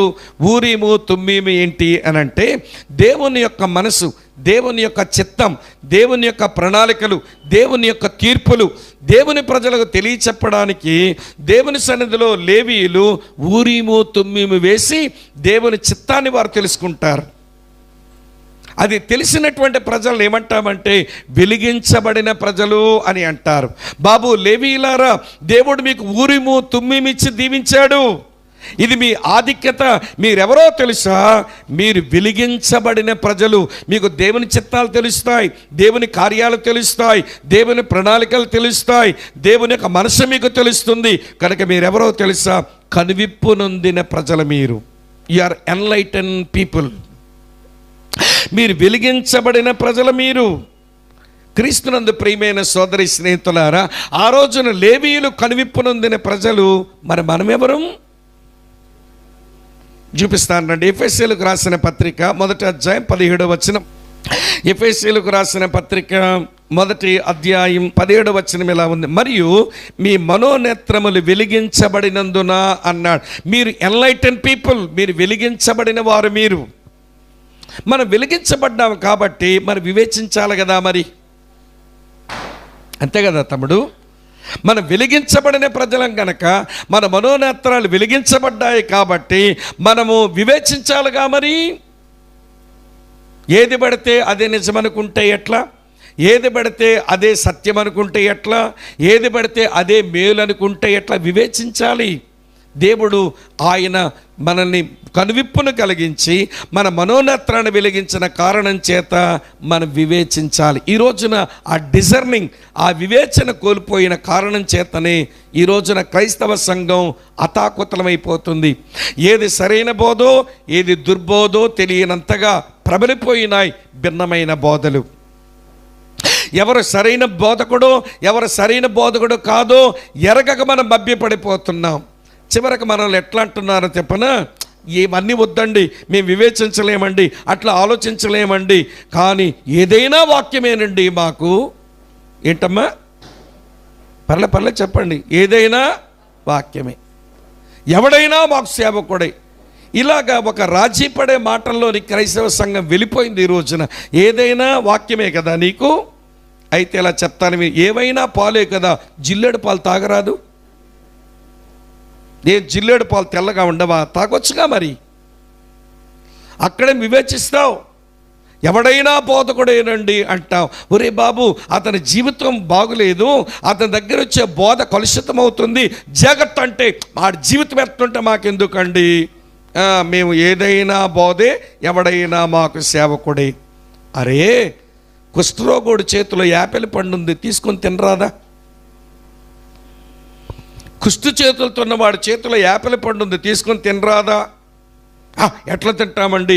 చీము రక్తంతో ఉందా చెయ్యి, అందులో తీసుకుని ఏం తింటామండి? యాపిల్ పండు మంచిదే, కానాడు చేతుల్లోనే ఎవడి కురుపులు, ఎవడి చీము రక్తం ఉంది, తినలేమండి. మరి ఏదైనా బోధ నీకు సరైనదైతే ఒక వినండి, జీవితం సరిగా లేని వ్యక్తి దగ్గర ఏం తీసుకుంటామండి? అందుకనే వినండి, ప్రతి వాణిని వివేచించండి, ప్రతి బోధ వివేచించండి అన్నాడు. చదువుతాను చూడండి. 1 యోహాను పత్రిక 4వ అధ్యాయంలో, యోహాను రాసిన మొదటి పత్రిక 4వ అధ్యాయంలో చదువుతున్నాను చూడండి. మొదటి రోజు, ప్రియులారా, అనేకులైన అబద్ధ ప్రవక్తలు లోకములోనికి బయలువెళ్ళి ఉన్నారు కనుక ప్రతి ఆత్మను నమ్మక ఆయా ఆత్మలు దేవుని సంబంధమైనవో కావో ఏం చేయమన్నాడు? పరీక్షించండి. మరొక వచనం చూపిస్తాం. తెస్సలోనికి రాసిన మొదటి పత్రిక 5వ అధ్యాయం, రాసుకోండి వచనాలన్నీ. తెస్సలోనికి రాసిన మొదటి పత్రిక 5వ అధ్యాయం మీ కొరకే చదువుతున్నాను చూడండి ప్రియులారా. ఒక మంచి మాట. తెస్సలోనికి రాసిన మొదటి పత్రిక 5వ అధ్యాయం నేను చదువుతున్నాను మిత్రులారా, గమనించండి ఈ చక్కని మాట. ఏమని రాసిందో తెలుసా? ఇక్కడ చదువుతున్నాను చూడండి ఈ మాట. తెస్సలోనికి రాసిన మొదటి పత్రిక 5వ అధ్యాయం ఇలా రాసి ఉంటుంది. మీ కొరకై ఆ మాట చదువుతున్నాను. 20-21 కలిసే ఉంది. ప్రవచించుటకు నిర్లక్ష్యము చెయ్యకుడి, సమస్తమును పరీక్షించి, చెప్పండమ్మా, మేలైన దానిని చేపట్టండి. సమస్తమును పరీక్షించి మేలైన దాన్ని చేపట్టి వివేచించండి. మీరు కనువిప్పు నొందిన జనం, మీరు వెలిగించబడిన జనం, మీ మనోనేత్రాలు వెలిగించబడ్డాయి, వివేచించండి. ప్రతి వ్యక్తిని నమ్మొద్దు, ప్రతి బోధను నమ్మొద్దు, పరీక్షించండి. ఈ రోజున మనము ప్రియుల మనసును ఆలోచించే విషయంలో సోమరిగా మన మనసును ఉంచి కనువిప్పు అయితే పొందాము కానీ వివేచించలేక మోసగించబడుతున్నాం. మాకు విజయనగరంలో ఏమండి ఒక కుటుంబం ప్రియులారు చాలా మంచిగా భక్తి చేస్తున్నారు. మాకు విజయనగరంలో తోటపాలెంలో యెరూషలేం ప్రార్థన మందిరం అని ఉంటే అక్కడ పోయేవాళ్ళు వాళ్ళ ప్రార్థనకి. ఆ కుటుంబంలో ఆడపిల్లకు ఏమండి పెళ్లి చేసినారు. సుకుమార్ పట్నాయక్ అన్నయ్య అని మన దగ్గరకు వచ్చారుగా, 2-3 సార్లు వచ్చారు. అన్నయ్య పెళ్లి చేశారు. తీరా జరిగింది ఏంటి అని అంటే, అమ్మాయికి ఏమండి పెళ్లి చేసిన అబ్బాయి అక్కడే పార్వతీపురం అని కొంచెం ఏమండి రాయగడ దగ్గరలో అతను ఉద్యోగం చేస్తూ ఉంటాడు. సోమవారం నుంచి శుక్రవారం అక్కడే ఉండి శనివారం వచ్చి భార్యతో ఉండి మళ్ళీ సోమవారం డ్యూటీకి వెళ్ళిపోతాడు. ఈ మధ్యలో ఒకడు వచ్చాడు వీళ్ళింటికి. ఏమన్నాడు తెలుసా? మీరు ఎంతవరకు విన్నది అది దేవుని వాక్యమే కాదు, మీ సేవకులు మజ్జిగన్నం పెట్టారు, నేను పలావ పెడతానన్నాడు. ఆ ఇంటావిడ ఇంటాయన చెప్పాలి కదా, బాబు రోజు మజ్జిగన్నమైన ఆరోగ్యంగా ఉంటాం కానీ రోజు పలావ పెడితే మాకు అనారోగ్యం వస్తుందని అనాలి కదా వీళ్ళు. వీళ్ళకేమో ఏదో ఫలావంట ఆయన బోధ. తర్వాత నెమ్మదిగా వినండి స్నేహితులారా, అసలు ఆ విశ్వాసంలో, మీరు నేర్చుకున్న భక్తిలో, మీరు విన్న వాక్యంలో జరిగిన పెళ్ళే కాదన్నాడు. ఇప్పుడు అబ్బాయి పార్వతీపురం నుంచి విజయనగరం వచ్చి, పాప రా నీతో కొంచెం మాట్లాడాలంటే ఆడివైపు చూస్తున్నది. వెళ్ళనా? ఈ అబ్బాయికి ముళ్ళు మండిపోతుంది. నేనే భర్తనా లేకపోతే వాడెవడు, వాడి పెర్మిషన్ ఏంటి? మేడ మీదకి రా కొద్దిసేపు ప్రార్థన చేసుకుని మాట్లాడుకుందామని పెనిమిటి పిలిస్తే వెళ్ళమంటారా అని అడుగుతుంది. చివరికి ఎక్కడికి వచ్చిందో తంటా చెప్పనా? వినండి ప్రియులారా, అబ్బాయితో నేను కాపురం చేయను, నాకు విడాకులకు. కారణం ఏంటమ్మా? కట్నం అడిగాడా, కానుకలు అడిగాడా, లేదా కాపురం చేయలేదా, నేను సరిగా చూసుకోలేదా, నేను ప్రేమించలేదా? నేను చెప్పను అంతే. మొత్తాన్ని నాకేం కావాలా? విడాకులు కావాలి. నేను సుకుమారాన్ని చెప్పాను, అన్న మీరే కదా పెళ్లి చేశారు, మీరు వెళ్ళండి అన్న, కొంచెం కూర్చొని మాట్లాడండి అని నేనేమో నసపెట్టాను. నసపెడితే మొత్తానికి సుకుమార్ గారు వెళ్ళి 2 గంటలు కూర్చున్నారు. తల్లితో చెప్పారు, పిల్లతో చెప్పారు, భర్త అడ్వకేట్ ఆయనతో చెప్పారు. మాకు వద్దండి కారణం ఏంటి చెప్పండి అంటే కారణం లేదట. వీళ్ళకి ఏమైందా రోగం అని ఆడవాళ్ళకి, దిక్కుమాలిన ఆడవాళ్ళు. విడిపోవడానికి వేద కారణం ఉండాలి కదా నీ దగ్గర. కారణం చెప్పదట, కానీ నాకు విడాకులు కావాలట. ఏమిటి రోలుగా అయితనం? ఏం పెంపకం పెరిగావు నువ్వు, బుద్ధి లేని ఆడదానివి? కారణం లేదట, కానీ నాకు విడాకులు కావాలట. సరే సుకుమారాన్ని నుంచి, తమ్ముడు నేను చెప్పగలిగిన చెప్పాను కానీ నా వల్ల కాలేదు తమ్ముడు, ఇక వాళ్ళు విడిపోతారేమో తమ్ముడు, నాకు అలా అనిపించిందని అన్నాడు ఈయన. ఆ మాట విన్న కొద్ది రోజులకే తెలిసిన సమాచారం ఏంటో తెలుసా? విడిపోయారు వాళ్ళిద్దరు. ఆ అబ్బాయి మా ఇంటి వెనకాల ఉండేవాడు, టీచర్, పేద అబ్బాయి, కష్టపడి చదువుకున్నాడండి. ఎవడి టీచర్ ఉద్యోగం చేస్తున్నాడు, రక్షించబడ్డాడండి. అన్ని రకాలైన ఆధ్యాత్మిక విలువలున్న కుర్రగాడు. ఆ కుర్రాడు వదులుకొని పిల్లకి గతి గోత్రం ఉంటుంది అనుకున్నాను నేను. తీరా ఏం జరిగిందో తెలుసా? వినండి. ఆ ఇంటికి వచ్చి కొత్త బోధకుడు కనబడడం లేదు, ఈ పిల్ల కనబడడం లేదు. రెక్కలు కట్టుకొని ఎగిరిపోయారు. వింటున్నారా లేదా? వెళ్ళిపోయిన తర్వాత 2 సంవత్సరాలు అయిపోయిన తర్వాత ఆ పిల్ల ఇంటికి వస్తే తల్లిదండ్రులు పోల్చుకోలేకపోయారు. ఇంటి ముందుకు వచ్చి వెక్కి వెక్కి ఏడుస్తుంది. ఏమైందమ్మానంటే ముంబైలో తన బతుకు అధ్వానం అయిపోయింది. పారిపోయి వచ్చింది ముంబై నుంచి. వీడి ఇంటిలో దూరి ఏమండి ఆడాలని తల్లిని కూతురిని మభ్య పెడితే ఆ భర్త ఏమీ చెప్పుకోలేకపోతే చివరికి పిల్ల జీవితం అధ్వానం అయిపోయింది. నేను మాట మీకు ఎందుకు చెప్పానో తెలుసా? వెలిగించబడిన ప్రజలుగా చేశాడు కదా దేవుడు. ఆలోచించరా, వీడెవడు, ఏం చెప్తున్నాడు, అసలు నా జీవితానికి ప్రయోజనం కలిగించే వ్యక్తేనా అని ఆలోచించక ప్రియులారా లొంగిపోయింది కుటుంబం. చివరికి చిందరవందరైపోయింది. నేను మాట ఎందుకు జ్ఞాపకం చేయాల్సి వచ్చిందనంటే, మనల్ని వెలిగించబడిన జనముగా చేశాడు కనుక మనం వివేచించాలి. ప్రతి మనిషిని మనం పరీక్షించాల్సిందే, ప్రతి బోధను మనం పరీక్షించాల్సిందే. లేకపోతే ప్రమాదాన్ని మనం కోరి తెచ్చుకున్న వాళ్ళమైపోతాం. అమ్మ వింటున్నారా? బాబు లేవీలారా, ఊరిముత్తు మేము మీ చేతిలో దేవుడు పెట్టాడు, మిమ్మల్ని వెలిగించబడిన జనముగా చేశాడు కనుక వివేచించండి. వెలిగించబడిన మీరు వివేచించరా? మేలేదో కీడేదో, తీపేదో చేదేదో, వెలుగేదో చీకటేదో మీరు వివేచించరా? మీరు ఈ రోజున దేవుని పిల్లలం మనం వివేచించకే చాలా ఇబ్బందులు మన జీవితాలకు తెచ్చేసుకుంటున్నాం. రండి, దేవుడు అంటున్నాడు, లేవీయులారా మీ భాగ్యం ఎంత గొప్పది, యెహోవా రక్షించిన మిమ్మును పోలినవాడు ఎవరు? పక్కకి వెళ్ళండి బాబు లేవీయులు. కొంచెం నేను బెన్యామీనులతో మాట్లాడాలి. బాబు బెన్యామీలు కొంచెం ముందుకు రండి నాయన. బాబు రూబేనీలారా మీరు జీవించే జనము, యోధావారులారా మీరు ప్రార్థించే జనము, ఓ లేవీయులారా మీరు వెలిగించబడిన జనము. ఇవన్నీ మనకే వర్తిస్తాయి. సరే, ఇప్పుడు పిలిచాడు బెన్యామీన్ని. వీళ్ళతో ఏమంటున్నాడో చూడండి, 12వ వచనం, ద్వితోపదేశకాండ 33:12. బెన్యామీను గూర్చి ఇట్లా నేను, బెన్యామీను యెహోవాకు ప్రియుడు, ఆయన యొద్ద అతడు సురక్షితముగా నివసించును, దినమెల్లా ఆయన తనకి ఆశ్రయమగును, ఆయన భుజముల మధ్య అతడు నివసించును. బాబు బెన్యామీన్లారా మీ భాగ్యం ఎంత గొప్పది. మీరెవరో తెలుసా? మీరు కాపాడబడే జనం, ప్రొటెక్టెడ్ పీపుల్. మీరు ఎంత బాగా కాపాడబడతారంటే సురక్షితంగా నివసిస్తారు. దేవుడే మీకు ఆశ్రయమైపోతాడు. ఆయన భుజముల మధ్య నీవు నివసించే భాగ్యం నీకు దొరుకుతుంది. మీరు ఎవరో తెలుసా? మీరు కాపాడబడే జనం. అన్నదమ్ములారా, అక్కచెల్లులారా, వినండి. ఆ రోజున బెన్యామీలు కాపాడబడే జనం. ఈరోజు మనము కూడా కాపాడబడే వీఆర్ ప్రొటెక్టెడ్ పీపుల్. ఎన్ని ఉపద్రవాలు, ఎన్ని కీడులు, ఏమండి, ఎంత దుష్టుడు చేసే ఎన్ని పనులు మన మీదకి వచ్చినా ఈరోజు ఇంకా మనం ఇలా ప్రభువులో భక్తి చేసుకుంటూ ఉండగలిగామంటే మన శక్తి సామర్థ్యాలు కాదు, ఆయన మన భద్రపరుస్తూ వస్తున్నాడు. అమ్మ, వింటున్నారా? అప్పుడప్పుడు కొన్ని సంగతులు వింటే గుండె జారిపోతుంది. బురే, నేను అక్కడ ఉంటే ఈ పాటు చచ్చిపోయింది కదా, దేవుడు ఎట్లా కాపాడినాడు నన్ను అనిపిస్తూ ఉంటుంది. అలాంటి బోల్డ్ అని సంగతులు నేను చెప్పగలను. ఒకసారి మా దగ్గర ఏమండి ఒక ఆయన సేవకుడుగా ఉన్నాడు, జాన్ మత్తయ్య అతని పేరు. ఏదో పేరు, కొండల్లో ఉండి సారా కాసుకుని ఉండేవాడు. రేడియోలో వచ్చిన వాక్యమైన మారు మనసు పొంది తర్వాత మా దగ్గరకు వచ్చి మాతో కలిసి సేవలో ఉండాడు జాన్ మత్తయ్య. నేనేమో ఒక ఊరికి వెళ్ళాలి, ఓ 2 కొండలు దాటి అవతల వెళ్ళాలి. నేను బండి మీద రెడీగా ఉంటే, అనయ్య నాకు అక్కడ చిన్న పని పడింది, నేను వెళ్ళి ఈరోజు ఆరాధన నడిపించి వస్తాను, మీరు వెళ్ళిపోతే మంచిది వెనక్కని నా బండి తీసుకొని ఆయన బండి ఎక్కిపోయాడు. ఆ ఒరిస్సా కొండల మీద నుంచి దిగారంట. ఏమంటే నా పని ముగించేద్దామని ఆ రోజు. వినండి, జాన్ మత్తయ్య ఎక్కాడు. ఎక్కిన తర్వాత వినండి ప్రియులారా, ఆయన బండి మీద వెళ్తుంటే బండి నెంబర్ చూసి నేనే పైన ఉన్నానని, నా సంగతి ఏంటో తెలియని మనుషులు బండి నెంబర్ చూసి జాన్ మత్తయ్యని కిందన పడగొట్టి ఈ రెండిట్లో నుంచి ఫోక్స్ పుల్లలతో పొడి చేశారు. ఈ 2 చచ్చిపోలేదు.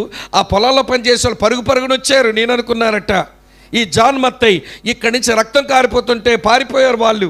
ఎవడు పొడిచిన వాళ్ళు చంపేద్దామని అనుకున్నారట. దేవుడు నా స్థానంలో జాన్ మత్తయ్య ఉన్నాడు. ఇక్కడ 2 కన్నాలు పడిపోయినాయి. పాతపట్నంలో హాస్పిటల్లో జాయిన్ చేస్తే కొద్ది రోజు నయమైంది, కానీ వాయిస్ దెబ్బతినింది. సేవకుడు మాటే కదా మాకు బలం, మేము మాట్లాడలేకపోతే ఇంకేం సేవ చేస్తాం. కొద్ది రోజులు అట్లా ఉండి అతని వయసు కూడా కొంచెం పెరిగిన వాడు కనుక బలహీనమై తర్వాత చనిపోయినాడు. కానీ వాస్తవంగా నేను అక్కడ ఉండాలి. అలాంటి సంఘటనలు చాలా దుర్లున్నాయి నా జీవితంలో. అందుకనే ఏమండి, సీఏ గారు అన్నారు, మీ బండి మీద ఏసే వాక్యాలు రాసుకొని ఉండకండి మీ కార్ల మీద అన్నాడు. ఏమండి, మనమేమో ఏసే వాక్యాలు రాస్తాం కదండి, రాయొద్దు అన్నాడు సీఐ. రాయొద్దు, మీరు ప్రమాదం ఉంది మీకు. మీరు పోతున్నప్పుడు మీరు ఏదో అందరూ 10 మంది చెప్పి ఎక్కడి నుంచి నేను అక్కడికి ఇలా వెళ్తున్నాను గొప్పలు చెప్పుకొని వెళ్ళకండి, మీరు ఎక్కడికి వెళ్ళాలో కూడా సైలెంట్గా పోండి అన్నాడు. ఈ విషయం ఎందుకు జరిగిందనంటే, ఏవిడ ప్రమాదం ఉంది. చాలాసార్లు మరణపు అంచుల వరకు పోయినట్టుగా ఉంటుంది, కానీ దేవుడు అద్భుతంగా కాపాడుతూ ఉంటాడు. ఒక విషయం చెప్తాను, దేవుని చేత కాపాడబడే ప్రజలు వినండి, దేవుణ్ణి గణపరిచే సాక్షులు ఉండాలి. మన రెస్పాన్సిబిలిటీ. అగ్నిలోంచి దేవుడు బయటికి తీసుకొచ్చాడు, కాపాడాడు కదండి. నెబుకద్నెజరు ముందు ఎంత గొప్ప సాక్షులైనారు. అతని వల్ల దేవుడు ఎలా గణపరచబడ్డాడు. అమ్మ, ఆలకిస్తున్నారా మీరు? సింహాల బోన్లోంచి కాపాడబడ్డాడు దానియేలు. బయటకు వచ్చిన తర్వాత ఎంత గొప్ప సాక్ష్యం ప్రబలిపోయింది. చెరసాల్లోంచి బయటకు వచ్చినారు పౌలు శీలలు, ఎంత గొప్ప సాక్ష్యం ప్రబలిపోయింది. హేరోదు జైల్లో పెట్టించాడు, బయటకు వచ్చాడు పేతురు, ఎంత గొప్పగా సాక్ష్యం ప్రబలిపోయింది. నాకు అర్థమైన విషయం ఏంటనంటే, దేవుని చేత కాపాడబడే దేవుని జనం దేవుని మహిమ తెచ్చేలాగా సాక్షులుగా బతకడమే వాళ్ళ బాధ్యత.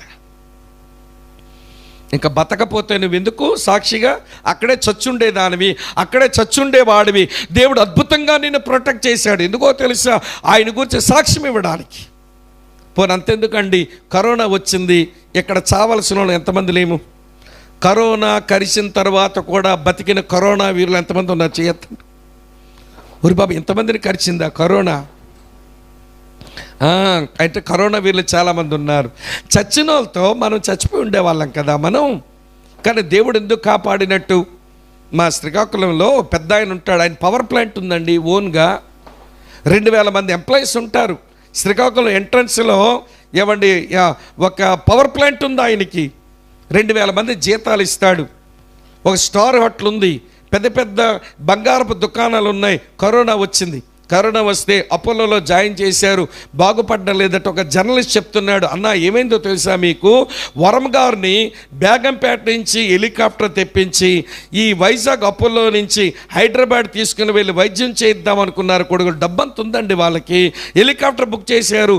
బేగంపేటలో ఏమండి హెలికాప్టర్ బయలుదేరుతుంది, మనిషిని ఇక్కడ రెడీ చేస్తున్నారు, మధ్యలోనే హెలికాప్టర్ ఉంది, మధ్యలో ప్రాణం పోయింది. కోట్లకు పడగలెత్తిన వాళ్ళు చచ్చిపోయారు కదా. కానీ ఈరోజు మనం ఎందుకు కాపాడబడి బ్రతుకున్నామంటే నీ వలన దేవుడు ఏదో పని చేయించుకోవాలనుకుని బతికుంచాడు అంతే.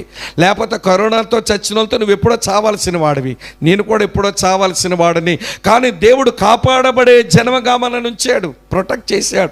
ఎందుకంటే మన ద్వారా మన చేత ఏదో దేవుని పని జరగాలట.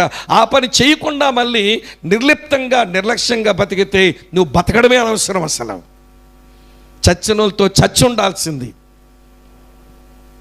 చెల్లి, అక్క, తమ్ముడన్న వినండి, కాపాడబడే ప్రజలు వారు దేవునికి మహిమని తీసుకుని వచ్చారు.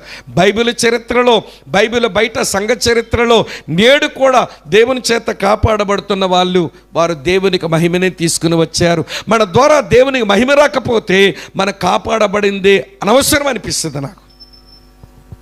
ఈ సత్యాన్ని కొంచెం మీ మనసులో పడనివ్వండి గట్టిగా. మనం ఎవరము అంటే కాపాడబడే ప్రజలం. అమ్మ అర్థమవుతున్నదా? బాబు బెన్యామీని కొంచెం పక్కకి వెళ్ళండి, యోసేపు వాళ్ళతో మాట్లాడుకుంటాను. మనస్సే ఎఫ్రాయిమీరు ఆ గోత్రికలతో మాట్లాడుకోవాలి. సరే, పోయినారు పక్కకి. ఇప్పుడు యోసేపు వారి గురించి మాట్లాడుతున్నాడు. యోసేపు అనగానే ఇందులో 2 గోత్రాలు ఉంటాయి, మీకు తెలుసా విషయం. 13వ వచనం చూడండి, ద్వితోపదేశకాండం 33:13. యోసేపుని గురించి ఇట్లా నేను ఏమన్నాడు ఆయన, చౌత్రం చూడండి. ఆకాశ పరమార్థం వలన, మంచు వలన, క్రింద కృంగి ఉన్న అగాధ జలముల వలన, సూర్యుని వలన కలుగు ఫలముల్లోని శ్రేష్ఠ పదార్థముల వలన, చంద్రుడు పుట్టించు శ్రేష్ఠ పదార్థముల వలన, పురాతన పర్వతముల శ్రేష్ఠ పదార్థముల వలన, నిత్య పర్వతముల శ్రేష్ఠ పదార్థముల వలన, సంపూర్ణముగా ఫలించు భూమికి కలిగిన శ్రేష్ఠ పదార్థం వలన యెహోవా అతని భూమిని దీవించును. బాబు, యోసేపు గోత్రికలారా, ఎఫ్రాయిం, మనష్షే, మీరెవరో తెలుసా? మీరు ఫలించే జనం, ఫ్రూట్ఫుల్ పీపుల్. మీరు ఫలించడం కొరకు దేవుడు మీకు అన్ని రిసోర్సెస్ ఇచ్చాడు. పైన ఆకాశం నుంచి, అగాధ జలముల నుంచి, భూమి నుంచి, చంద్రుడి నుంచి, మంచు నుంచి మీకు ఏమైతే సారం కావాలో ఫలించడానికి అన్ని రిసోర్సెస్ దేవుడు మీకు ఇచ్చి మిమ్మల్ని ఫలించే జనముగా చేశాడు. క్రైస్తవుడు అంటే ఎవరో తెలుసా ప్రియులారా? ఫలించేవాడు. క్రైస్తవులు అంటే ఎవరో తెలుసా? ఫలించే జనం. రోమాపత్రిక 7వ అధ్యాయం 4వ వచనంలో పౌలు అందుకే మాట అన్నాడు. ఏమన్నాడు తెలుసా? మనము దేవుని కొరకు ఫలమును ఫలించినట్లు మృతులలో నుంచి లేపబడిన యేసుక్రీస్తు అనే వేరొక పురుషుని మనము చేరుకున్నాం. అవునా? రోమపత్రిక 7వ అధ్యాయం 4వ వచనంలో అదే ఉంటుంది. మనం దేవుని కొరకు ఫలమును ఫలించినట్లు మృతులలో నుంచి లేపబడిన యేసుక్రీస్తు అని వేరొక పురుషుని చేరుకున్నాం. మన ప్రాచీన పురుషుని వదులుకొని మనల్ని ఫలించే జనముగా చేయటం దేవుడు, అది మన భాగ్యమైతే మన ఫలించి ఆయనకు మహిమ తేవాలి, అది మన బాధ్యత.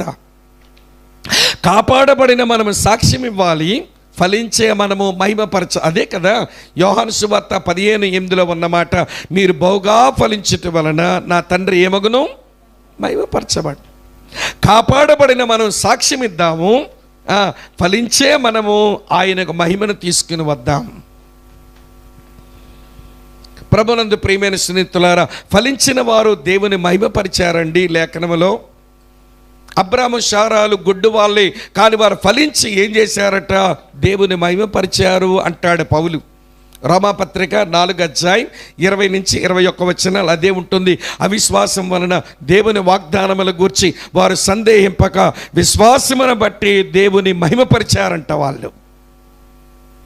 కనుక అటువంటి జీవితానికి దేవుడు వారిని పిలిచాడు, మనల్ని కూడా పిలిచినాడు. కాబట్టి వినండి, యోసేపు గోత్రికులు ఫలించే జనము, ఫలించి దేవుని మహిమపరిస్తే దేవుడు మనల్ని కూడా ఫలించే జనముగానే చేశాడు. మనం ఫలించి దేవుని మహిమపరచాల్సింది. యెషయా 43:7 ప్రకారం నా మహిమ నిమిత్తము నేను సృజించిన వారిని నా దగ్గర రప్పించండి అన్నాడు. మనం పుట్టించబడిందే ఆయన మహిమపరచడానికి కదా, మనం సృజించబడిందే ఆయన మహిమ కొరకు కదా. మనం అలా ఆయన మహిమపరచకపోతే మనం పుట్టిన సంగతి, మన ఫలించిన సంగతి వలన దేవునికి ఏమీ ఫలితం కలగకపోతే మనం సరిగా లేమని అర్థం. బాబు యోసేపు గోత్రం గురించి పక్కకి వెళ్ళండి, నేను కొంచెం జబూలీలతో మాట్లాడుకోవాలి. జబూలీనీలు, ఇస్సాకారీలు ఈ రెండు గోత్రాలకు వచ్చిన బ్లెస్సింగ్ ఒకలాంటివే, రెండు కలిపి చెప్తాను. 18, 19 వచనాలు చూడండి. జబూలును గూర్చి ఇట్లా నేను, జబూలును నీవు బయలువెళ్ళు స్థలమందు సంతోషించుము, ఇస్సాకారు నీ గుడారముల యందు సంతోషించుము. వారు జనములకు కొండగా పిలిచిరి, అక్కడ నీతి బలులు వారు అర్పింతురు. వారు సముద్రముల సమృద్ధిని, ఇసుకలో దాచబడిన రహస్య ద్రవ్యములను పీల్చుదురు. పెట్రోల్ నీదే, డీజిల్ నీదే. పెట్రోల్ నీదే, డీజిల్ నీదే. ఇసుకలో దాచబడిన రహస్య పీల్చుదురు. దేవుడు మిమ్మల్ని అలా ఆశీర్వదించి మిమ్మల్ని ఎట్లా చేశాడో తెలుసా? మీరు సంతోషించే జనం, జాయ్ఫుల్ పీపుల్. మీరు సంతోషించే జనం. మీరు చెల్లి, అక్క, తమ్ముడన్న వినండి, యేసుక్రీస్తునందు మనం ఎవరమో తెలుసా? మనము ఆనందించే జనం, లేదా సంతోషించే జనం. మరి ఆనందింపజేశాడు, సంతోషింపజేసే మన బాధ్యత ఏంటనంటే నీతి బలులు అర్పించడమే. ఏం చేస్తున్నారంటే వీళ్ళు ఎవరి నీతి బలులు అర్పించరు. సంతోషించే ఆనందించే జనముగా చేశాడు గనక మీరు బలి అర్పణలు చేయండి, సమర్పించుకోండి అని పిలిపించినాడు మోషే వాళ్ళ ఆ రోజున ఆ రెండు గోత్రాల వారికి. అదే మాటలు మనకే వర్తిస్తాయి. మనం ఆనందించే జనం. ఎవరమ్మా? ఇక్కడ ఉన్నారా లేదా? పేరు మాత్రం ఆనందించే జనం, మన పేరు ఆనందమే, కానీ ముఖంలోనే వినండి విచారం అంతా కొట్టొచ్చినట్టు కనబడతా ఉంటుంది. ఈయన పేరేమో, ఎవరుంటారు నన్ను మన్నించండి, ఆయన పేరేమో నిత్యానందం అంట. వాళ్ళకాడ ఒకరోజు ఆనందంగా కనబడు, దొమ్మలు ఆడుతుంటాడు, దొమ్మలు కూడా మొక్క వేసుకొని, సీతర మొక్క వేసుకొని, పేరేమో నిత్యానందం అని పెట్టుకున్నాం. ఆ పేరు కన్నా సార్థకం చేయాలి కదా. ఏమంటే మన ఆనందానికి ఆధారం విన సంఘటనలు కావు. మన ఆనందానికి ఆధారం సంఘటనలు కాకూడదు. సంఘటనలను బట్టి సంతోషించేవాడు అన్యుడు. ఏమండి, ఎప్పుడైనా హ్యాపెనింగ్స్ని బట్టి హ్యాపీనెస్ వస్తే నువ్వు జెంటైల్ అంతే. పరిస్థితులు ఎట్లున్నా కానీ నువ్వు నమ్మిన దేవుని బట్టి ఆనందిస్తే అది నిజమైన ఆత్మ సంబంధమైన అనుభవం. అందుకే నేను అప్పుడప్పుడు అంటుంటాను ఈ మాట, అన్నీ అనుకూలంగా ఉంటే ఆనందించేవాడు అన్యుడు, అన్నీ అననుకూలంగా ఉంటే ఆనందించేవాడు ఆత్మీయుడు. మీరెవరో తెలుసుకోండి మరి. ఏంటమ్మా? అన్నీ అనుకూలంగా ఉంటే ఆనందించేవాడు అన్యుడు, అన్నీ అననుకూలంగా ఉంటే ఆనందించేవాడు చెప్పండమ్మా ఆత్మీయుడు. మన ఆనందానికి ఆధారం మీరు సంఘటనలు కావు. మన ఆనందానికి ఆధారం మన ఆరాధ్య దైవం. అది ఎరిగి పౌలు మాట అన్నాడు. ఫిలిప్పీ 4:4 మీకు బాగా తెలిసిన వచనం ఏంటని చెప్పండి. ఏమండి? ఎల్లప్పుడూ ప్రభువునందు ఆనందించుడి, మరలా చెప్పుదును ఆనందించుడి. మనం ఆనందించే జనం. అలా దేవుడు చేశాడు గనక ఆయన ఇచ్చిన ఆనందమును బట్టి మనం ఏం చేయాలో తెలుసున, సమర్పించుకునే స్థాయికి రావాలి. అది మన బాధ్యత. సమర్పించుకోవాలి. మన సమయమా, మన సంపద, మన బలమా, ఏది దేవుడు ఆ యొక్క పని కొరకు, ఆయన మందిరం కొరకు, సేవ కొరకు అవసరమో సమర్పించుకునే మనసులోనికి మనం వచ్చి తీరవలసిందే. కారణం మనల్ని ఆనందించే జనముగా చేశాడు. ఇంకెక్కువ చెప్పలేను. అమ్మా వినండి బాబు, ఇస్సాకారీలు జబూలు పక్కకి వెళ్ళండి బాబు. నేను దానుతో గాదుతో మాట్లాడుకోవాలి. దాను గాదుతో మాట్లాడేది కూడా దాదాపు ఒకేలా ఉంటాయి, కానీ కలిపే చెప్తాను నేను. గాదు వారిని దాను వారితో అంటున్నాడు. చూడండి 20 వచనం. గాదును గూర్చి ఇట్లా నేను, గాదును విశాలపరచువాడు స్తుతించబడును, అతడు ఆడు సింహం వలె పొంచి ఉండును. 22వ వచనం చూడండి. దానును గూర్చి ఇట్లా నేను, దాను సింహపిల్ల అన్నాడు. దాను గాదులు మీరు సింహాలు లాంటి వారు అన్నాడు. అంటే అర్థం ఏంటో తెలుసా? మీరు ధైర్యము గల జనం, మీరు కరేజియస్ పీపుల్ అండి. మీరు సింహం లాంటి వారు. మనకు వచనం తెలుసు. ఏమంటే 28వ అధ్యాయం సామెతల గ్రంథం 1వ వచనంలో నీతిమంతుడు ఎట్లుంటాడటమ్మా? సింహం వలె ధైర్యంగా ఉంటాడు, దుష్టుడు ఎవడో తరమకుండానే పారిపోతాడట. ఆ 2 గోత్రాల వారిని ధైర్యము గల జనముగా చేశాడు. ఇక్కడ కూర్చున్న మనల్ని కూడా దేవుడు ధైర్యము గల జనముగానే చేశాడు. మనం ధైర్యము గల జనం. వినండి, బైబిల్లో రాసి ఉంటుంది ఒక మాట, వినండి. ప్రభువు నాకు సహాయుడు, నేను ఎవరికి భయపడను అని ధైర్యంగా చెప్పవలసిన వారన్నమాట. అదే కదండి హెబ్రీ పత్రిక 13వ అధ్యాయంలో ఉంటుంది. హెబ్రీలకు రాసిన పత్రిక 13వ అధ్యాయంలో చదువుతున్నాను చూడండి ఈ మాట. ఏమి రాస్తుంది? 6వ వచనం. కాబట్టి ప్రభువు నాకు సహాయుడు, నేను భయపడను, నరమాత్రుడు నాకేమి చేయగలడని మంచి ధైర్యంతో చెప్పగలవారమై ఉన్నాం. దేవుడు మనల్ని ధైర్యము గల జనముగా చేశాడు కనుక నరమాత్రులు మాకేమి చేయగలరని ధైర్యంతో సాక్ష్యం ఇవ్వాల్సిన ప్రజలం కదా మనం. దేవుడు మనకు పిరిగితనము గల ఆత్మని ఇవ్వలేదు, శక్తియు ప్రేమయు ఇంద్రియ నిగ్రహము గల ఆత్మని ఇచ్చినని మనం చదువుకుంటాం. కనుక ధైర్యము గల జనముగా చేశాడు గనక ఆయన మాటలు ప్రకటించడానికి ధైర్యాన్ని వహిద్దాం. హిమాచల్ ప్రదేశ్లో మనాలిలోకి పోయాం. అంటే దాదాపు నేను ప్రతి సంవత్సరం జూన్ జూలై నెలలో ఆ స్థలానికి వెళ్ళి పరిచర్య చేసే అవకాశం కొన్ని సంవత్సరాలు దేవుడు అనుగ్రహిస్తే పోయాను. వెళ్ళిన తర్వాత అక్కడున్న మన వాళ్ళ మిషనరీస్ని అందరినీ కూర్చోబెట్టి మాట్లాడితే, తమ్ముడు మిషనరీకి వచ్చావు కదా, ఎంతకాలం నుంచి పరిచర్య చేసావు, నువ్వు చేసిన పరిచర్య ఏంటనంటే, ఇక్కడ పరిచర్య ఏంటన్నా, ప్రమాదం అయితేను అన్న. ప్రమాదమా? కరపత్రం ఎవరికైనా ఇచ్చావా? ఎక్కడ ఇస్తామన్నా, ఇక్కడ మనాలిలోనా అన్నాడు. సరే, నేను ఇంకొక 2 అన్నయ్యలు వెళ్ళాం ఆ టైంలో. సరే, అసలు ఏ పని మొదలు పెట్టలేదు. ముందు వాళ్ళు సస్టైన్ అవుతున్నారు అంతే, పోషించబడుతున్నారు, ఉద్యోగాలు చేసుకుంటున్నారు. మిషనరీకి వచ్చేమని మన దగ్గర చెప్తుంటే మనమేమో అమ్మో ఇంత చలా, ఇంత కష్టమా, ఇంత వ్యతిరేకత, ఇలాంటి దగ్గర సేవ చేస్తున్నారా, కానుకలు పట్టండ్రా, కానుకలు ఇవ్వండిరా, గంబూట్లు కొనండ్రా, చలిబూట్లు. ఇలాగ మా దగ్గర మీరు సానుభూతి గడించేస్తున్నారు, మరి మిషనరీకి వచ్చి ఇప్పటి వరకు మీరు ఏం చేయలేదంటే, అన్న చెయ్యలేమన్నా అంటే, చేసి చూద్దామని వెళ్ళాం ఒకసారి. మనాలిలో వినండి, హాట్ వాటర్ స్ప్రింగ్స్ వస్తాయి. వశిష్ఠ అనే ప్లేస్ ఉంటుంది. పూజారులు ఉంటారు అక్కడ. మామూలు పూజారులు కాదు వాళ్ళు, ఖరీదైన ల్యాప్టాప్లు, ఖరీదైన ఫోన్లు, ఖరీదైన కెమెరాలతో ఉన్నారు ఈ పూజారులు అంతా.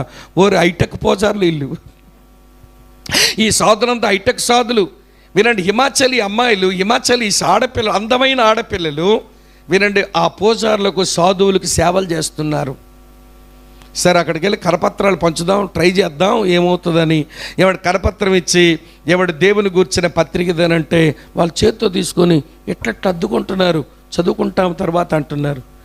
మరి ఎంతకాలం వెళ్ళారు మిషనరీస్గా, ఒక్కసారి కూడా కరపత్రం అందించే ప్రయత్నం ఎందుకు చేయలేదనంటే, ధైర్యము గల జనముగా చేసిన మేము మాత్రం పిరుకోలుగానే ఉంటాము. వింటున్నారా లేదా మీరు? మరి మమ్మల్ని ఎవడు కొట్టలేదండి వశిష్ఠలో, ఎవడో తిట్టలేదండి, ఎవడు ఉత్తరప్రదేశ్లోను, ఎవడు మధ్యప్రదేశ్లో, బీహార్లో ఆ ప్రాంతాల్లో తిరిగి వెళ్ళి సువార్త చెప్తుంటే ఏం కొట్టింది? ఇప్పుడు జరుగుతున్నాయి చాలా తీవ్రంగా. మరి అప్పుడే ఇలాంటి ఇబ్బందులు ఉన్నాయన్నారు. కానీ ధైర్యంతో వెళ్తే దేవుడు ఆ చిన్న విశ్వాసాన్ని, చిన్న ధైర్యాన్ని ఆశీర్వదించాడే. మరి ఇంతకాలం మీరు మధ్య నుండి మీరు పనిచేయరంటే భయం వేస్తుందన్నా. చెల్లి, తమ్ముడు వినండి, దేవుడు మనలను ధైర్యము గల జనముగా చేశాడు.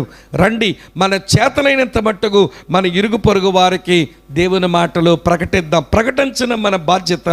ధైర్యము గల జనముగా చేయటం అది మన భాగ్యం. ఇక్కడ ఉన్నారా బాబు? దానీయులు, గాదీలు పక్కకి వెళ్ళండి.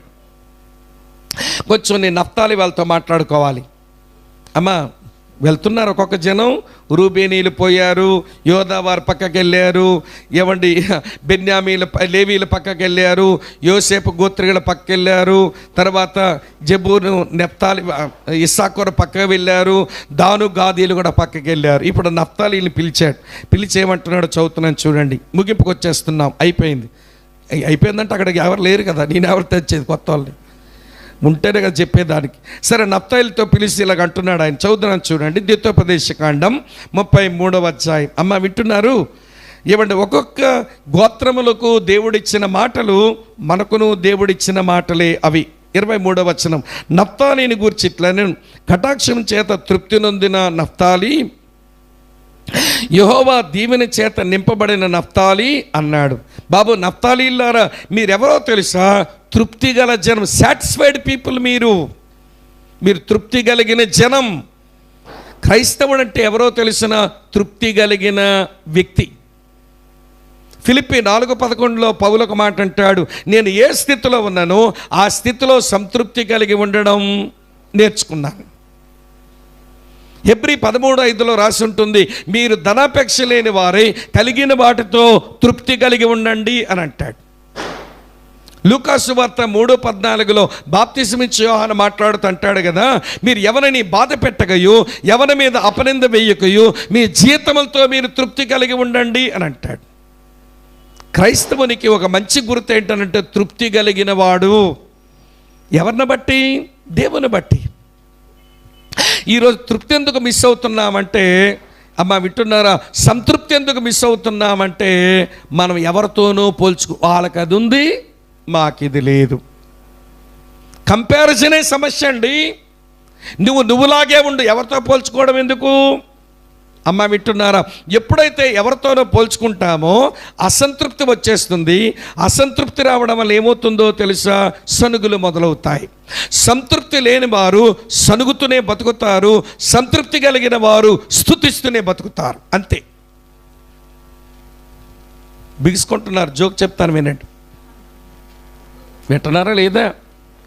ఏమండి, ఒక సిస్టర్ గారికి ఏమో, ఎదురింటి సిస్టర్ గారేమో కొంచెం కూర పెట్టినారంట. కూర పెడితే ఈవిడ నేనే తినిస్తే ఏం బాగుంటుంది, మా ఆయన గారు తింటే సంబరపడతారని ఈవిడ తినకుండా ఆ కూర అలాగే ఉంచి పెరిమిట రాగానే వడ్డం చేసి పెట్టిందట. ఈవిడ కొంచెం రుచిగా ఉందేమో 6 ముద్దలు లోపలికి ఎక్కువ ఎగరేసి చేయి కడుక్కొని బ్రేవ్ అని పట్టబాంకున్నాడు. పాంకుని అన్నాడు, ఏమిటి కూర, మన ఇంట్లో వండినట్టుగా లేదే అన్నాడు. తెలిసిపోతాయి కదా టేస్ట్లు. ఆవిడ గారు, అవునండి, ఎదురింటి సుబ్బమ్మ గారు పెడితేనూ నేను తినకుండా మీ కొరకు ఉంచాను అన్నాడు అని ఆమె అంటే, అతగాడు అంటాడు, అబ్బా సుబ్బమ్మ గారు ఎంత బాగుండారో, నీ ముఖానికి ఎప్పుడైనా ఇలా వండడం వచ్చా అన్నాడు. అంటే ఎవరు వంట మీద అసంతృప్తి? భార్య వంట మీద అసంతృప్తి. ఎవరు వంటగాని మెచ్చుకుంటున్నాడు? సుబ్బమ్మ గారు వంటని. నా తెలియక అడుగుతాను, పెళ్ళైన నాటి నుంచి ఏ సుబ్బమ్మ వచ్చి వండితే తిని దెమ్మకొకలా బలిసేవరా నువ్వు? రోజు సుబ్బమ్మ ఏమైనా వండుతుందో, అబ్బా సుబ్బమ్మ గారు ఎంత బాగా వండారో. పొరిగింటి పుల్లకూర ఒక పూటకే రుచి, రెండో పూటకు రుచిగా ఉండదు. నువ్వు ఏమి తింటే ఆరోగ్యమో, ఏది వండితే నీకు మంచిదో నీ భార్య గమనించి నీ ఆరోగ్యం కొరకు చక్కగా వండి పెడుతుంటే నీ ముఖానికి ఎప్పుడైనా వండడం వల్ల వచ్చా అంటున్నాడు. ఇది మగాళ్ళ అసంతృప్తి ఆడాళ్ళ వంటల మీద. మీరేం తక్కువ తిన్నారా? ఏమండి, ఎదురింటి సుబ్బారావు గారు చూసారా, అడగగానే కాసులు పేరేసాడు, అడగగానే కంచిపట్టు చీర తెచ్చాడు, అడగగానే గోడ కంటుకునే పెద్ద టీవీ తెచ్చాడు. మీరు ఉన్నారు ఎందుకు, డొక్కు పెట్టారు ఎక్కడ, తెలుపు నలిపే, నేరపై పెళ్లి చేసుకున్నాను నేను, నేరపై పెళ్లి చేసుకున్నాను నేను, వంటగదిలోకి వెళ్ళి నెత్తి కొట్టేసుకుంటా. ఆ సుబ్బారావు గారు ఎన్ని బుర్రలు కొట్టాడు, అడగగానే కాసుల పేరు తెచ్చాడంటే, అడగగానే కంచిపట్టు చీర తెచ్చాడంటే, అడగగానే గోడ కంటుకునే పెద్ద టీవీ తెచ్చాడంటే ఎలా వచ్చాయి డబ్బులు ఆయనకి ఏమో మనకు తెలియదు. నీ భర్తను ఎదురింటి ఒక మగాయంతో పోల్చి ఆయనైతే ఎంత మంచోడో నువ్వేమో దిక్కుమాలోడు అన్నట్టుగా మాట్లాడడం, ఇది ఎంత అసంతృప్తి అమ్మా ఇది. నీకు ఈయనే సరైన వాడని దేవుడిస్తే ఎదురింటి మగాయంతో భర్తను పోల్చేటువంటి ఆడాళ్ళు, ఎదురింటి సుబ్బమ్మ గారితో భార్యను పోల్చేటువంటి మగాళ్ళు. ఇంకా ఎక్కువ విషయాలు మోటి విషయాలు చెప్పలేను గనక కనీసం ఎవరైనా చిల్లర విషయాలని చెప్పి మిమ్మల్ని ఆలోచింప చేయాలనుకుంటున్నాను. ఒక ప్రశ్న, నీ జీవిత భాగస్వామితో, దేవుడు నీకు ఇచ్చిన పిల్లలతో, దేవుడు నీకు ఇచ్చిన మందిరముతో, దేవుడు నీకు ఇచ్చిన సేవకునితో ఆర్ యు సాటిస్ఫైడ్? నువ్వు తృప్తిగానే ఉన్నావా? సంతృప్తి స్తుతించేలా చేస్తుంది, అసంతృప్తి సనుగులతో బతికేలా చేస్తుంది. ఓ నఫ్తాలీలారా, మీరు సంతృప్తి కలిగిన జనం, స్తుతించండి. ఈరోజు ఇక్కడ కూర్చున్న మనల్ని దేవుడు సంతృప్తి గల జనముగానే చేశాడు. స్తుతిద్దాం, స్తుతిస్తూ బతుకుదాం, అసంతృప్తి రానియద్దు. పౌలు అన్న మాట ఎంత బాగుంటుందండి, నేను ఏ స్థితిలో ఉన్నానో ఆ స్థితిలో సంతృప్తి కలిగి ఉండడం నేర్చుకున్నాను. కడుపు నిండా ఉండడం తెలుసు, కడుపు కాలడము తెలుసు. ఒంటి నిండా బట్టలు ఉండడము తెలుసు, దిగంబరగా ఉండడము నాకు తెలుసు. కలిమి నాకు తెలుసు, లేమి నాకు తెలుసు. నేను ఏ స్థితిలో ఉన్నా కూడా ఆ స్థితిలో సంతృప్తి కలిగి ఉండడం నేను నేర్చుకున్నాను. కనుక క్రైస్తవులంటే వీళ్ళు సంతృప్తి గల జనము. వాళ్ళకేమీ లేదు కానండి, ఏమిటండి ఇలా ఆనందం?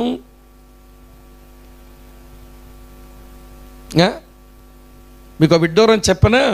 మాతో కలిసి సేవలో ఒక అన్నయ్య ఉంటాడు, సుధాకర్ గారని, జెహోవా నిస్సి ప్రార్థనా మందిరం విజయవాడలో అన్నగారు. ఏమండి వాళ్ళ యొక్క అమ్మగారు గురించి వింటున్నారా? లేకపోతే వాళ్ళ నాన్నగారు గురించి కొన్ని సాక్ష్యాలు వింటున్నప్పుడు కడుబేదరికం అండి. ఆయనకి పక్షపాతం వచ్చేసింది.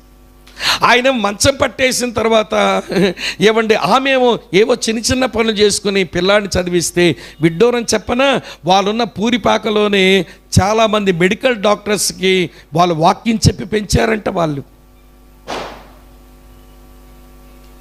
అనంతపూర్లో డాక్టర్ ఉంటాడు విజయకుమార్ గారు అని, వాళ్ళ ఇంట్లోనే భక్తులు పెరిగాడు. అందుకని డాక్టర్ విజయకుమార్ గారికి ఆ అమ్మ కృపావతమ్మ అంటే, సుధాకర్ బాబు అంటే ఎంతో ప్రేమ. వాళ్ళు పూరిపాకలు ఉన్నారు కానీ దేవుని ప్రేమ, దేవుని ఆనందం మాకు నేర్పించారు. బసరకోడూరులో ఒక డాక్టర్ ఉంటాడు, డాక్టర్ విజయుడు అని ఒక ఆయన. ఈ కుటుంబాన్ని గురించి చెప్తాడు. ఎంతోమంది మెడికల్ డాక్టర్స్ సిద్ధార్థలో, పిన్నమనేని సిద్ధార్థలో చదువుకున్న పిల్లలు వీళ్ళ ఇంట్లో పెరిగారట, వీళ్ళు పెంచారట, వాళ్ళు కలిగిన ముద్ద పెట్టారట. వీళ్ళే పూరిపాకల్లో బతికి ఎంతమందిని ఎట్లా సిద్ధం చేసినారండి. ఎలాగ ఆనందించారంటే ప్రభువును బట్టి సంతృప్తి, అంతే. డబ్బుండి సంతృప్తిగా లేని వాళ్ళు ఏమండి పూరిపాకలో ఉండి, తాటాకుల ఇంట్లో ఉండి సంతృప్తిగా జీవించడం నేర్చుకున్నారు. ఆయన పక్షవాతం వచ్చి మంచం పట్టే ఒక పాట రాశాడు. ఆ పాట జ్ఞాపకం వస్తుంది. ఆ పాట ఏంటో తెలుసా? విశ్వాసి నీ భాగ్యం ఎంత గొప్పది, యేసు విమోచించిన నిన్ను పోలిన వాడు ఎవడు. ఇప్పుడు మనం చదివిన వచనంలో ఏమంటే భిక్షాల గారు, ఆయన పేరు ఏమంటే భిక్షాల గారు, ఆవిడ పేరు కృపావతమ్మ. ఈ భిక్షాల గారు ఏమండి చిన్న బుల్బుల్ వాయిస్తూ, బుల్బుల్ అంటే ఇట్లట్లా వాయించుకొని చిన్న చిన్న కీస్ ఉంటాయి కదా, ఇట్లట్లా టైప్ రైటింగ్ కీస్ లాగా ఉంటాయి, అవి వాయించుకుంటూ పాడేటువంటి ఆయన మంచం పట్టి పక్షపాతం వచ్చి ఏమండి విశ్వాసి నీ భాగ్యం ఎంత గొప్పది, యేసు రక్షించిన నిన్ను పోలిన వాడెవడని పాట రాశాడు. ఆ పాట కదా, మెడికల్ కాలేజ్ స్టూడెంట్స్ వాళ్ళందరికీ ఓ మెడికల్ పాట రాశాడు మంచం మీద పడుకొని. సంఘం అంటే ఏంటో, వరమలంటే ఏంటో తెలియని వారికి ఓ పాట రాశాడు. పరిచర్య పలు విధములు, జఫన్ ఏంటి తర్వాత మాట, పరిచర్య పలు విధములు, వరములు రకరకములు, వరములు ఇచ్చేవాడు పరిచర్య ఇచ్చేవాడు ఆత్మ ఒక్కడే అని రాశాడండి. ఒక అర్థవంతమైన పాట. ఏమిటి ఆనందం అంటే అది ప్రభువును బట్ట, డబ్బు ఉందని కాదు, ఆరోగ్యం ఉందని కాదు, ఏమండి మంచి సిరి సంపదలు ఉన్నాయని కాదు, వాళ్ళ తృప్తికి ఒకటే కారణం, దేవుడు ఉన్నాడు మాకంతే. ఈరోజు అటువంటి తృప్తికరమైన జీవితానికి దేవుడు పిలిస్తే అసంతృప్తితో సనుక్కుంటూ ఉంటే, స్తుతించలేకపోతే మనం ఎట్లా భాగ్యవంతులమవుతాం చెప్పండి. అన్నదమ్ములారా, అక్కచెల్లులారా, ఆలోచించండి. విశ్వాసి నీ భాగ్యం ఎంత గొప్పది, యేసు విమోచించిన నిన్ను పోలిన వాడెవడు. మీరు జీవించే జనం, మీరు ప్రార్థించే జనం, మీరు కనువిప్పు నొందిన జనం, మీరు కాపాడబడిన జనం, మీరు ఫలించే జనం, మీరు ఎవడు సంతోషించే జనం, మీరు ధైర్యము గల జనం, మీరు సంతృప్తి కలిగిన జనం. అయిపోయింది. చివరికి ఒక్కొక్క వాళ్ళని పిలిచి చెప్తాడు, బాబు ఆషేరీయులారా మీరు మిగిలిపోయారు రండి, ఆషేరు గోత్రికులా రండి, మీ గురించి ఒక మాట చెప్పి పంపిస్తాను. మిమ్మల్ని కూడా పంపించేస్తానులేండి, ఇంకెవరు లేరు ఇక్కడ. అమ్మ చదువుతున్నాను చూడండి, 24వ వచనం. ఆషేరును గూర్చి ఇట్లనెను, ఆషేరు తన సహోదరుల కంటే ఎక్కువగా ఆశీర్వదించబడెను. ఓ ఆషేరీయులారా మీరు బ్లెస్సెడ్ పీపుల్, మీరు ఆశీర్వదించబడిన జనం. అమ్మ ఏంటమ్మా వీళ్ళు? బైబిల్లో ఆశీర్వదించబడ్డమనంటే వస్తువులు ఆలకిస్తున్నారా, వాహనాలు, ఇల్లు పొల్లు, ఎవడి భూములు చెక్క మొక్క కలిగి ఉండడం కాదు. బైబిల్ భాషలో ఆశీర్వదించబడ్డమంటే ఇతరులకు ఆశీర్వాదకరంగా మారిపోవడమే. బైబిల్లో చెప్పబడిన ఆశీర్వాదం ఏంటనంటే ఇతరులకు ఆశీర్వాదకరంగా మారిపోవడమే. అబ్రాము ఆశీర్వదించబడ్డాడు, భూమి మీద ఉన్న సమస్య జనులకు ఆశీర్వాదానికి ఒక సాధనమైనాడు. అందుకని యాకోబు ఎబ్బేకు రేవు దగ్గర, పెనూయేలు దగ్గర, నువ్వు నన్ను ఆశీర్వదిస్తేనే కానీ వదల. ఏం ఆశీర్వాదం కావాలండి యాకోబుకి? భార్యలు లేరా? ఇద్దరు ఉంటరి. ఉపపత్నులు లేరా? ఇద్దరు ఉంటరి. పిల్లలు లేరా? చాలామంది పిల్లలు ఉంటరి. ఏమండి గొడ్లు ఏమండి గాడిదలు లేవా? చాలా ఉన్నాయి. పనివారు లేరా? పనివారు ఉన్నారు. వెండి బంగారాలు లేవా? అన్నీ ఉన్నాయి. ఇంకేం కావాలి ఆశీర్వాదం ఆయనకి? పాత నిబంధనలు ఉన్న యాకోబుకు తెలిసింది ఆశీర్వాదం అంటే ఏంటో. భార్యలు, బిడ్డలు, ఏమండి డబ్బు, ధనము, పనివారు, పశువులు, పశు సంపద ఇవన్నీ ఉండడం ఆశీర్వాదం కాదు. మా తాతతో చెప్పావు నువ్వు భూమి మీద ఉన్న సకల జనులకు ఆశీర్వాదకరంగా ఉంటావని. మా నాన్న ఇస్సాకుతో చెప్పావు భూమి మీద ఉన్న సకల జనులకు ఆశీర్వాదకరంగా ఉంటావని. అది నాకు కావాలి దేవా, అది ఒక్కటే లేదు నాకు. భార్యలు, బిడ్డలు, సంపద, పనివారు, వినండి బంగారాలు, వెండి అన్నీ నాకున్నాయి. దాదాపు 20 సంవత్సరాల పద్దనరాములో మా మేనమామ దగ్గర అన్నీ సంపాదించుకున్నా. కానీ ఏమి లాభం? మా నాన్న, మా తాతకు నువ్వు ఇచ్చిన ఆశీర్వాదం, ఇతరులకు ఆశీర్వాదకరంగా ఉండే దీవెన అది నాకు రాలేదు. అది నాకు కావాలి. నిన్ను నేను విడువను దేవా, నీవు నన్ను దీవించు వరకని యొబ్బేకురేవు దగ్గర పట్టుకొని పెనుగులాడింది. ఏం ఆశీర్వాదం కొరకంటే ఇతరులకు నేను ఆశీర్వాదకరంగా మారే ఆశీర్వాదం నాకు కావాలి. దేవుడు అన్నాడు నేను ఆశీర్వదిస్తున్నాను, ఇక నీ పేరు యాకోబు కాదు, నీ పేరు ఇశ్రాయేలు. ఇదివరకు బోర విరుచుకుంటూ నడిచేవాడివి, ఆ నడక నాకు నచ్చలా. లోకానికి నచ్చింది నీ నడక, కానీ నాకు నచ్చలా. ఇప్పుడు తొడగొడు వసిలిపోయింది, కుంటుతూ నడుద్దు కానీ ఈ నడక నాకు ఇష్టం. లోకానికి ఆ నడక ఇష్టం ఉండదు. లోకమునకు ఇష్టం లేని నడక నడువు, కానీ నాకు నచ్చే నడక కుంటుతూ నడువు. కర్ర మీద ఆధారపడి నడువు. కర్ర మీద నీ అవసాన కాలమందు కూడా కర్ర మీద ఆధారపడే నీ ప్రాణాలు పోగొట్టుకో. దేవుడు అన్నీ మార్చేశాడు. ఇప్పుడు ఒక రోజున యోసేపు ఫరో దగ్గర తీసుకుని వస్తే ఈ యాకోబు ఫరోను దీవిస్తున్నాడు. ఫరోను దీవించడం అంటే ఏంటో తెలుసా? భూమి మీద ఉన్న అన్ని దేశాలు ఫరో కింద ఉన్నాయి. World emperor. ఇప్పుడు ఫరోను దీవిస్తే ప్రపంచంలో ఉన్న అన్ని దేశాలను దీవించినాడు. దీవించబడిన యాకోబు ఇతరులకు దీవెనకరంగా మారాడు. అదండి ఆశీర్వాదం. ఇల్లు కట్టామండి, దేవుడు దీవించాడండి. పిల్ల పుట్టిందండి, దీవించబడ్డామండి. ఉద్యోగం వచ్చిందండి, దీవించబడ్డామండి. పెళ్లి చేసామండి, దీవించబడ్డామండి. వింటున్నారా లేదా? కారు కొన్నామండి, ఇవి కావు దీవెనలు. వినండి ప్రియులారా, నువ్వు ఆశీర్వదించబడ్డం అనేది అవన్నీ ఈవులు. అవసరాలకు దేవుడు ఇస్తాడు. ఆయన శ్రేష్టమైన ఈవులు ఇచ్చేవాడు, సంపూర్ణమైన వరములు ఇచ్చేవాడు. ఆయన పేరే జ్యోతిర్మయుడు. ఇస్తాడు. అవన్నీ ఆయన మహిమ కొరకు వాడాలి. నువ్వు ఆశీర్వదించబడ్డమంటే మరొకరికి ఆశీర్వాదకరంగా మారిపోవడం. బాబు ఆశ్చర్యులారా, మీరు ఆశీర్వదించబడిన జనము అన్నాడు. మనల్ని కూడా దేవుడు అంటున్నాడు ఎఫెసీ 1:3 ప్రకారం మనమంతా ఆశీర్వదించబడిన వారం కామా? మన ప్రభు అయిన యేసుక్రీస్తు యొక్క తండ్రి యొక్క దేవుడు స్తుతించబడును గాక. ఆయన పరలోక విషయములలో ఆత్మ సంబంధమైన ప్రతి ఆశీర్వాదమును మనకు అనుగ్రహించాను. మనం ఆశీర్వదించబడిన జనం. ఇతరులకు మనం ఆశీర్వాదకరంగా మారాలి. సరే, వరుసగా చెప్పి ముగిస్తాను. మీరు ఎక్కడ ఉన్నారమ్మా? వండకి ఎక్కడ పోతాం, నోరేసుకొని పడిపోతున్నావు మా మీద అన్నాడు. అమ్మ ఆలకించండి తల్లులు. ఇప్పుడు 33వ అధ్యాయాన్ని ఆధారంగా చేసుకొని ఏమండి, జీవించే జనము జీవపు క్రియలు చేయాలి. ప్రార్థించే జనము ప్రార్థనకు అప్పగించుకోవాలి. కనువిప్పు నొందిన జనము వివేచించాలి. కాపాడబడిన జనము సాక్ష్యం ఇయ్యాలి. ఫలించే జనము దేవుని మహిమపరచాలి. సంతోషించే జనము సమర్పించుకోవాలి. ధైర్యము గల జనము వాక్యమును ప్రకటించాలి. వింటున్నారా లేదా మీరంతా? ఏమంటే వాక్యమును ప్రకటించాలి. సంతృప్తి గల జనము స్తుతిస్తూ బ్రతకాలి. ఆశీర్వదించబడిన జనము ఇతరులకు ఆశీర్వాదకరంగా అది కనుక ఇవన్నీ చెప్పిన తర్వాత మోషే అంటాడు, బాబు అందరి కలిపి ఒక మాట చెప్తున్నాను, ఇశ్రాయేలు నీ భాగ్యం ఎంత గొప్పది, యేసు విమోచించిన నిన్ను పోలినవాడు ఎవడు. ఆ రోజు వారికి ఆ మాట, ఈరోజు ఈ బైబిల్ స్టడీలో ఈ ప్రత్యేకమైన కూడికలో కూర్చున్న మనకు ఆ మాటలు. మనము జీవించబడే జనము, మన బాధ్యత జీవక్రియలు చేద్దాం. మనం ప్రార్థించే జనము ప్రార్థనకు అప్పగించుకుందాం. మన కనువిప్పు నొందిన జనము వివేచిస్తూ బ్రతుకుదాం. మన కాపాడబడిన జనము సాక్ష్యమిస్తూ బ్రతుకుదాం. మన ఫలించే జనము దేవుని మహింపరుస్తూ బ్రతుకుదాం. మనము సంతోషించే జనము మనం సమర్పించుకుంటూ బ్రతుకుదాం. మన ధైర్యము గల జనము దేవుని వాక్యం ప్రకటించుకుంటూ బ్రతుకుదాం. మన సంతృప్తి గల జనము స్తుతిస్తూ బ్రతుకుదాం. చివరికి మనం ఆశీర్వదించబడిన జనము మనం ఇతరులకు ఆశీర్వాదకరంగా మారదాం. అప్పుడు ఈ మాట మనకు వర్తిస్తుంది. ఇప్పుడు చెప్పండి, విశ్వాస పేరు దగ్గర మీ పేరు పెట్టుకొని చెప్పండి, స్వామి నీ భాగ్యం ఎంత గొప్పది, యేసు విమోచించిన నిన్ను పోలినవాడు ఎవడు. స్వామి, మళ్ళీ స్వామి అంటారు, మీ పేరు పెట్టుకోండి. స్వామి నీ భాగ్యం ఎంత గొప్పది, యేసు విమోచించిన నిన్ను పోలినవాడు ఎవడు. ప్రియులారా, ఇప్పుడు చెప్పిన అన్ని ఆశీర్వాదాలు, అన్ని భాగ్యాలు మన సొంతం కావాలి. అన్ని బాధ్యతలు మన జీవితంలోంచి రావాలి. అట్టి కృప దేవుడు మనకు అనుగ్రహించును గాక. తల్ల వంచండి, కళ్ళు మూసుకోండి, మోకరించే అవకాశం ఉంటే మోకరించండి. ప్రభువా, నీ కుమారుడైన యేసుక్రీస్తునందు ఎంత భాగ్యవంతునిగా చేశావు.